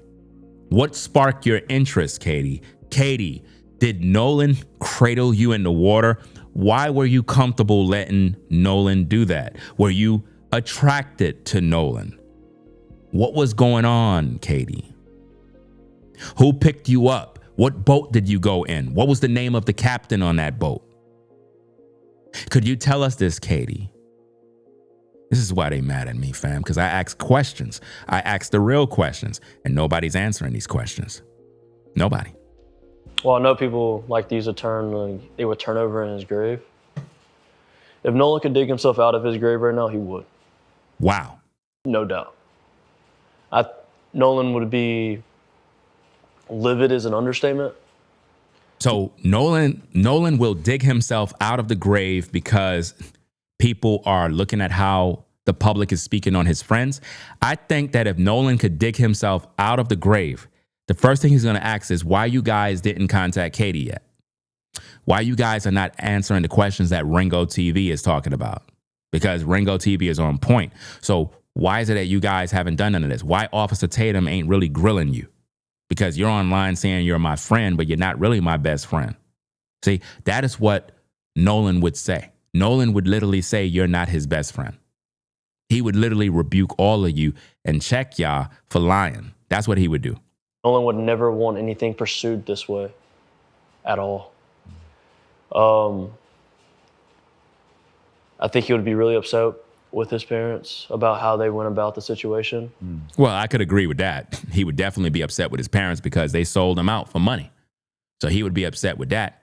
And again, if these guys are truly, watch this, if these guys are truly Nolan's friends, then of course Nolan would be upset about that. He would definitely be upset that his friends are being dragged and accused and all of that stuff. But the reason why I believe the public is accusing the friends, not only because the parents turned it into a racial issue, at the same time, there's a lot of suspect things that's going on that is going to raise questions. People are going to talk. I don't like when YouTubers lie and they put out a lot of misleading information, a lot of false images. Like you got people posting images saying, oh, look at Nolan's leg is hanging out of a boat. He was dead.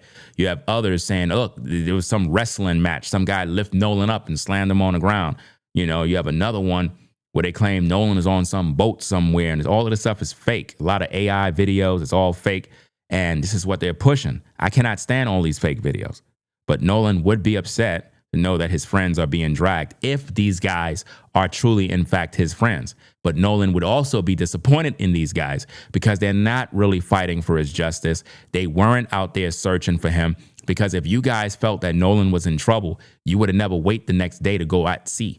You would have never wait till Monday to go do whatever you had to do when you could have did it on Saturday. You guys could have all got in your boat and went right back down to Horn Island. You guys could have called whoever y'all had to call and send the brigade out there looking for that kid. You guys could have called Katie and find out the real information on what happened to Nolan. You guys didn't do that. And it's because, in my opinion, you guys were never best friends. You were associates that Nolan knew of, took photos with, but best friends, I doubt it. I think he generally would. I don't think he wouldn't support it. I know that for 110%. I know he wouldn't support any of it. I think he would want the truth and he would search for answers, but he wouldn't go about it like this. He wouldn't let us get dogged out like this. If Nolan could have spoke up, he would have already said something about our friend group and saying, yo, y'all are on the wrong path. Generally speaking, he would be mad. Like, he would be mad. And I don't understand how people don't see that. Well, it's not about what people see. What people see is what you guys put out. None of you are, how should I say, none of you are perfect. You guys were at that particular island. So the public is going to think whatever the public going to think. You got to be prepared for all of that, right? That's just a part of the game. If you're innocent, you have nothing to worry about. If you know you guys are innocent, you know you didn't kill that kid, if you know you didn't do nothing wrong, then there's nothing to worry about. People could talk and say whatever they want to say. If you know you didn't commit no crime, you don't got nothing to worry about. But to walk around with fear, to be concerned, to be feeling some type of way, then what that is expressing is guilt. It's telling the public that you got something to hide. And how people are just okay with even some of his, I guess you could say, other best friends, man, how they were coming out and how they're acting behind it. There's no other best friends. You guys are throwing this word best friend around. Best friend is only one.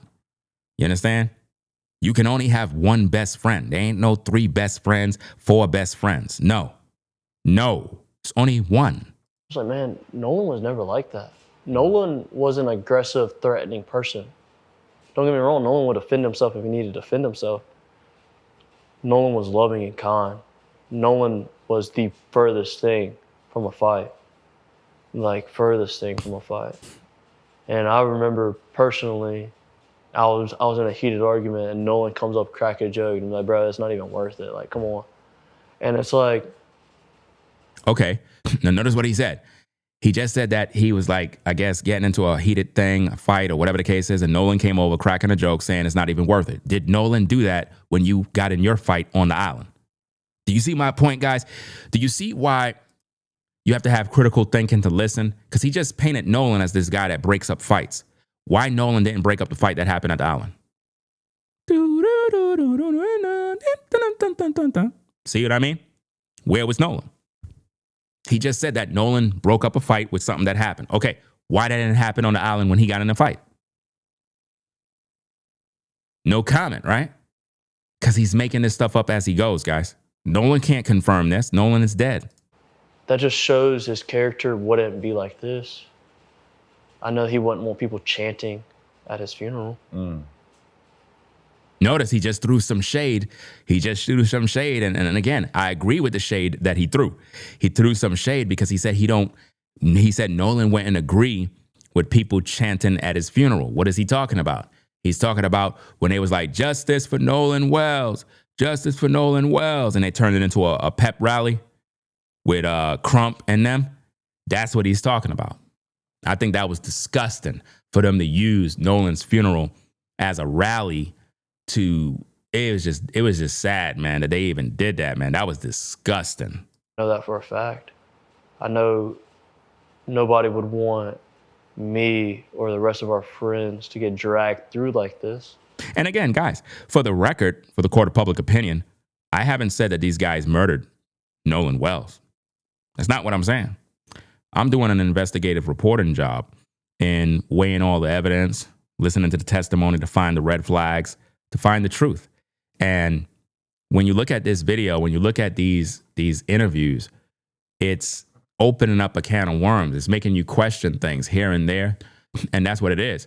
I don't have no evidence that can say, okay, he killed Nolan Wells. I don't have that. I don't have no evidence that show that any of his friends killed him. But at the same time, when you listen to the things that they say, there's a lot of things that don't make sense. There's a lot of things that you're going to question and be like, I don't like how that sound. You know what I mean? But when it comes to evidence to know, okay, they killed him, nah.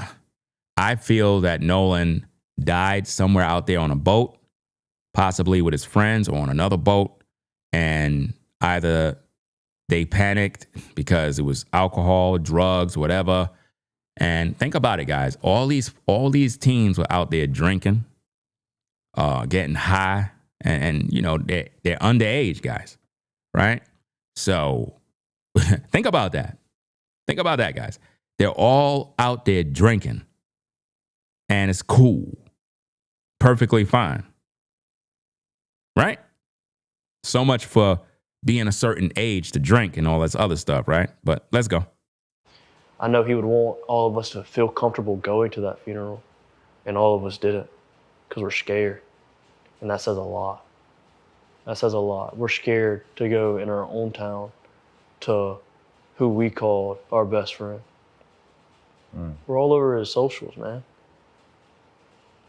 Like, I don't know how you're discrediting and thinking that we could have hurt him. We could have known. Think about this, guys. Let me see. Give me a minute. Somebody that hurt him. Because like I told everybody, I would put myself in whatever position he was in 100 times before I let him pass away. And I mean that. I genuinely mean that. That dude, he was so loving and so kind. It was Okay, let me see. Let me throw this on the screen. Let's kind of put this out there because, you know, I like to get a little information because everybody was toasted when they were out there, right? So let's kind of play a little game, right? Let's play a little game. You know, like in the movie Saw, let's play a little game. You have to go to the watch and do this. The clock is going to ring. Let's play a game. Now check out what it says, guys. The general legal drinking age in Mississippi is 21 years old. But there is a specific exception allowing individuals age 18 to 20 to consume beer under certain conditions, right? Age rule exceptions. Age 21 required to buy beer on your own or drink without family supervision. Age 18 to 20 allowed to drink beer or light wine, 5% alcohol or less if you are with your parent, legal guardian, or spouse. Well, where was that when they were out there drinking? Come on now. Come on now. Let's take a look at the photos again, right? Let me go back to these photos so we could get the truth, you know? Let me see. Check it out, guy. What did it say? Allowed to drink beer or light wine, 5% alcohol or less if you are with your parent, legal guardian, or spouse. Well, that's not there. So them being out there drinking is already a problem. Do you see that, guys? Because here's the thing. If they're out there drinking and everybody's getting drunk, getting into fights, right? That becomes a hostile environment. It's dangerous. So where are the adults and legal guardians? You see that?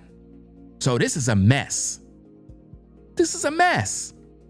And to think, guys, Christine Wansley posts this on July 4th. She posts her son drinking and she's not there. The guardian is not there, guys. But she posts this on social media. So it's okay for her son to be out there drinking, getting toasted, wasted, right? And she's not there. The stepdad is not there. So who's supervising this? Man, I tell you, man, this is going to turn into a mess soon. It's going to turn into a mess because nobody's pointing that out. How come Officer Tatum ain't pointing that out? How come Officer Tatum ain't saying, wait a minute, you guys, how old are you? How old is this person? You guys are drinking. You do know that you're underage, like it says, based on Mississippi, blah, blah, blah, woo, woo, woo. Notice he ain't asking no real question. He ain't putting them on the spot, fam. This don't make no sense, fam. This don't make no sense at all, man. But let's go. It's just wild. It's crazy. It's wild and it's heartbreaking. Yeah. Well, I appreciate you having a. You know, like for example, let's say if Officer Tatum asks, well, how much alcohol you consume? How many beers you had? Was all your buddies drunk? Like, these are questions like, what was the climate like? Was everybody drinking? Was there any other fights on the island besides your fight? These are the type of things I would be asking this kid, bruh. Because what that establishes, it establishes the climate of what was really going on out there. Were there any other fights besides you and that other guy? You get it?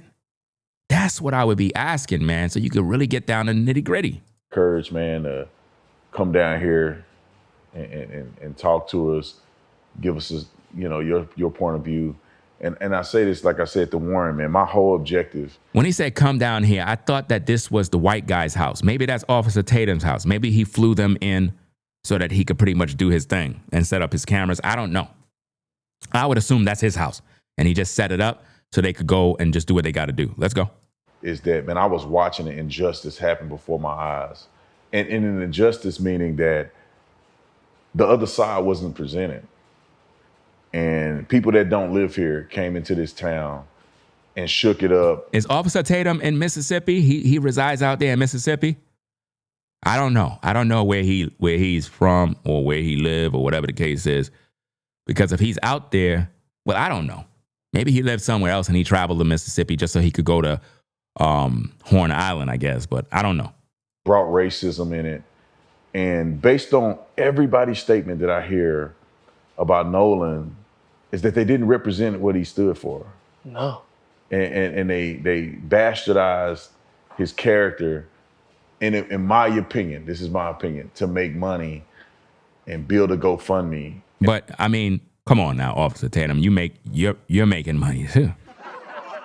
A heck of a lot. Now I agree, the family are grifters, they robbing people with the GoFundMe, but at the same time, dog, you made a heck of a lot of money off these videos. So, I'm just saying. Instead of trying to actually get to the bottom of what happened to him. And none of this have I seen. And I agree. I agree with Officer Tatum is saying, because if you guys can recall, the family started the GoFundMe on July 6th, the day that the body was pulled from the water, is the very same day they started a GoFundMe. Now you tell me, your son get pulled from the water and the first thing that's on your mind is money. You're not grieving. You're busy on your computer registering to GoFundMe. Think about that, guys. Your son just got pulled from the water and you are on your computer registering an account with GoFundMe, setting the goal of how much money you're trying to get. That's crazy. Any of the activists pursue what actually happened. Somebody could have seen something, and instead they're going after dead ends simply because of race. Well, I agree. I agree with everything he's saying here. And again, the one who we got to blame for that, guys, is Nolan Wells' mother. Nolan Wells' mother made it a race issue from day one. You get what I'm saying? From day one, she put out photos with Nolan and his friends. And basically what that did, guys, it painted a negative picture of all of these guys as killers. That's what she wanted to do. She used social media, as you can see, Christine Wonsley. She used her social media to publish these photos. You see that? She did that. When she did this, it became a race issue. And everybody was in shock because they was like, wait a minute. So this kid was hanging out with these white guys? Oh, man, yeah, they killed him, all right.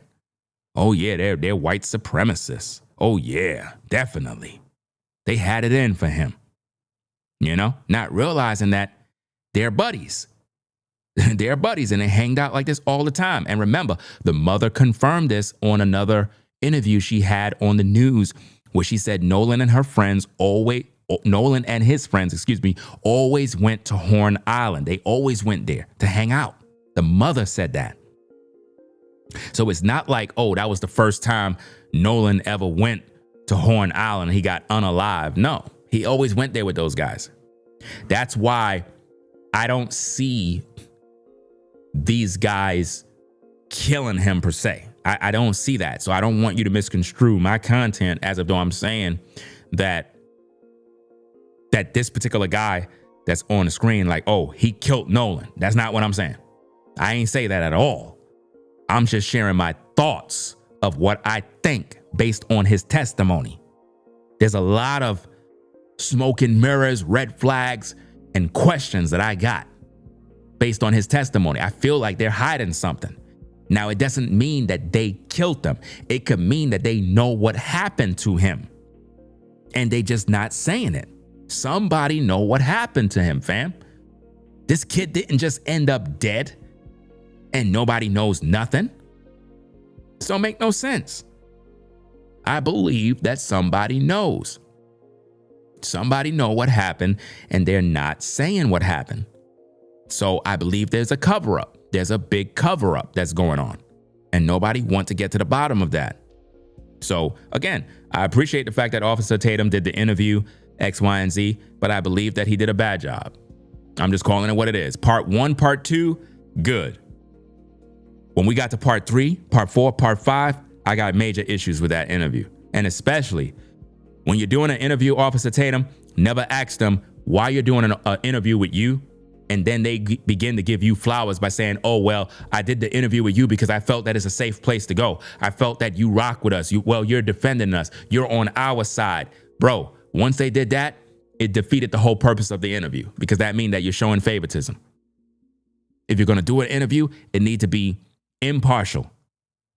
Impartial. You're not there to take anybody's side. No. You're there to get to the truth. For example, with this entire case, I'm not defending Nolan Wells' mother or stepdaddy. I think that they're wicked, they're grifters, and they're after money. I don't trust them because they made it a race issue from day one. You understand? And people mad at me because I'm not riding with that family. They're mad at me. I'm focused on the fact is why they focusing on money and making race wars. Now, when it comes to Nolan's friends, I question a lot of things concerning them. I feel that they know something. Somebody knows something because nobody contacted Katie. There's a lot of questions that I got. And I feel that Officer Tatum could have did a better job with his questioning. I felt that he was protecting these kids and he could have did a better job. I know he know how to do a better job because when he's debating these people on the news, when he's debating all these other people, he go in. So I know he know how to communicate effectively. I know he could have asked them better questions to really to get under their skin, to get to the core of the answers. But he did what he did to protect them from public black backlash, to paint an image to make them look good. I think that's not right. You could be fair, you could be balanced, right? But you got to put them on the hot seat. These kids were there. He even said if he wasn't drinking, he even said, oh, the reason why I said I love you to Nolan was because I was under the influence. I was drinking. So what was the mental condition of these kids when they were out there, man? Your job as the one interviewing him is to ask these questions. How much alcohol they consume, how many beers they had, what was it like? Because that would tell the state of where Nolan was. Because if all of them were out there drinking, everybody got a beer. They've been drinking since the daytime. So think about how many beers they had. Think about how much alcohol was brought on them boats. If we know these things, we'll know Nolan's condition. Nolan could have been toasted, drunk, had too many beers, too much, and died. And this is why we still don't got the first autopsy report. Where is it? Yeah, we need the first autopsy report. Where is it? We need the first autopsy report. We need a toxicology test. We need all of these results. We need all of it. Because that's what's going to tell us what's going on. Yeah, they could have been popping pills. They could have been taking all sorts of stuff, man. Somebody could have gave Nolan a pill. Somebody could have said, hey, bro, you with that chick, hey, pop this pill, fam. This will help you out, bro. This will really spice things up. Pop the pill, OD, dead. That's why we need to know what's really going on. Somebody know. Somebody know what happened, guys. So it is what it is, man. We're going to pretty much get up on out of here, gang. And take care of business, do what we got to do. Because I'm pretty much done with this. It's pretty much over now. Because of convenience. Instead of pursuing any other lead or any other notion of somebody knowing what happened to Nolan. So I thank you for coming out here, man. It took a lot of courage, putting your face out there, putting your name out there, putting the statements out there. Some people are going to be mad at you. But I'll tell you, like I told Warren and all the other boys, is that I got your back, man. See? I got your back, man. This is not an interview, guys. It's not an interview when you say I got your back. That's why a lot of times when people do interviews, they're not really built to do interviews because he's saying you got their back. These guys, listen, I'm not accusing them of murdering Nolan. At the same time, you don't know what involvement they have in this case. So for him to be saying, I got your back, if it comes out, Officer Tatum, if it comes out that these young men were involved in a cover-up, if it comes out, Officer Tatum, that these young men were involved in a cover-up and they knew, and for some reason, some witness come forward, a video pops up, something happened, your YouTube career is over. Your YouTube career is over. That statement of, I got your back, that's going to haunt you for the rest of your life, knowing that, wow, I said I got your back to kids that literally was covering up the murder of Nolan Wells. That's going to be the headlines on every YouTube platform. Officer Tatum was a part of the cover-up. That's why you don't want to do that. I would never say that. I got your back? No, I don't got your back. I don't know you. You don't know these kids. You're just interviewing them. You know? So, guys, that's about it. We're going to pretty much get up on out of here. There's really nothing more to the video because they're pretty much done at this point. Tell them I the truth. appreciate that. You being a good man, doing what's right. I got your back, man. And I appreciate you, man. I appreciate it. That's the deal right there. In other words, thanks for clearing our names. Thanks, it is what it is. Maybe somebody got a check. Somebody got some money under the table. It is what it is. His hands finally moved, guys. After all that time of his hands being crossed, his hands finally moved now. You see that?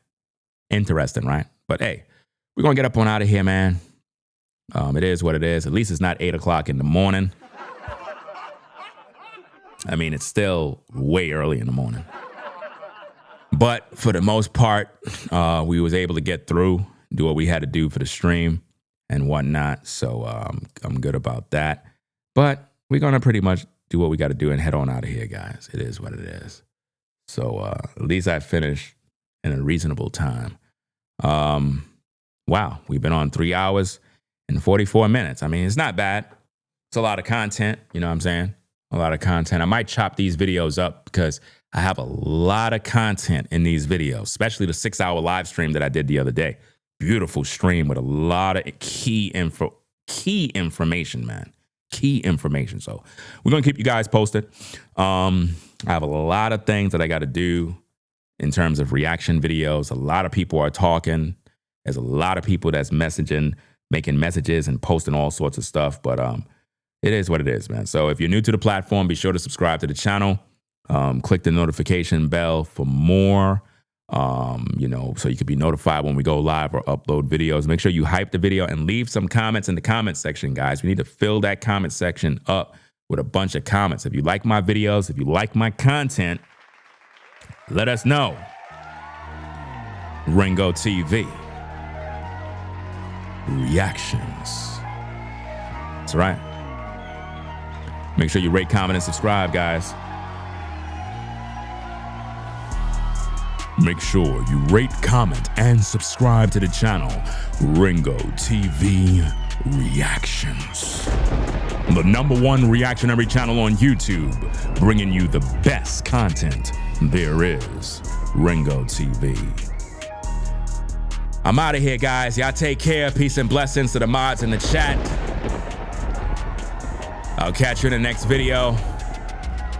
I'm out. Ringo TV. Y'all have a blessed day. Drive safe. We out of here. Peace. We out. If you like our content, consider supporting via Cash App at $Ringo TV Raw. Become a patron on patreon.com for exclusive video content not shown on YouTube. You could also support through PayPal at paypal.me/Ringo TV Raw. Subscribe to our YouTube channel and click the bell to be notified of new content. Follow me on Instagram at Ringo TV Raw. This is Ringo TV Reactions, the only channel on YouTube bringing you the truth, 100% raw and uncut. I'm out. Peace.